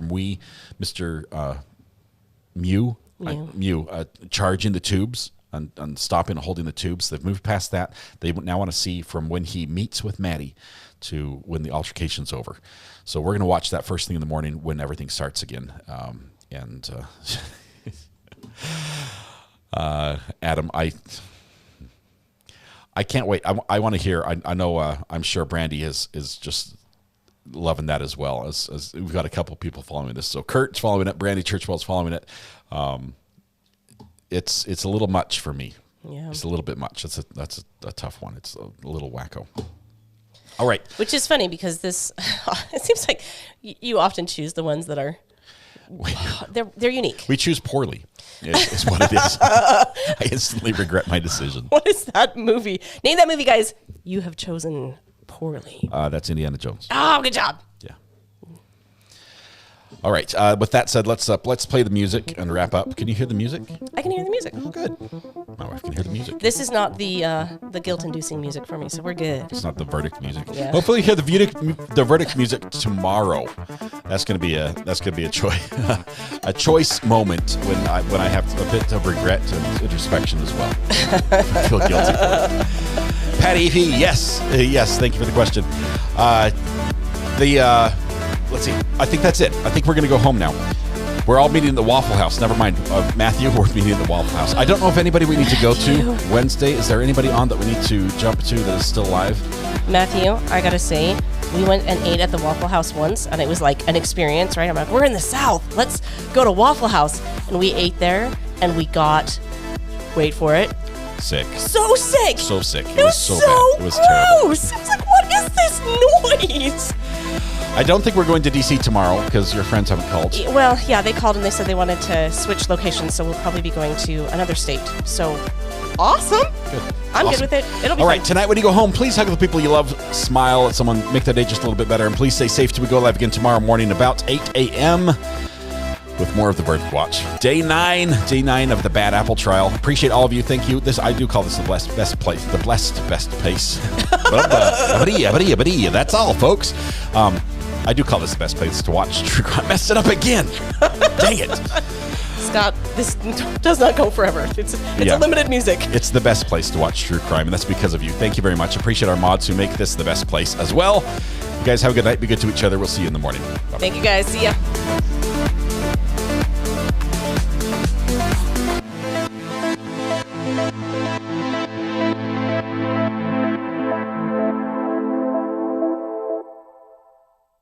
Because he's the guy. I was kicked back, taking it easy. And now that Murdoch stole it. This is not Burger King. People do not get to have it their way.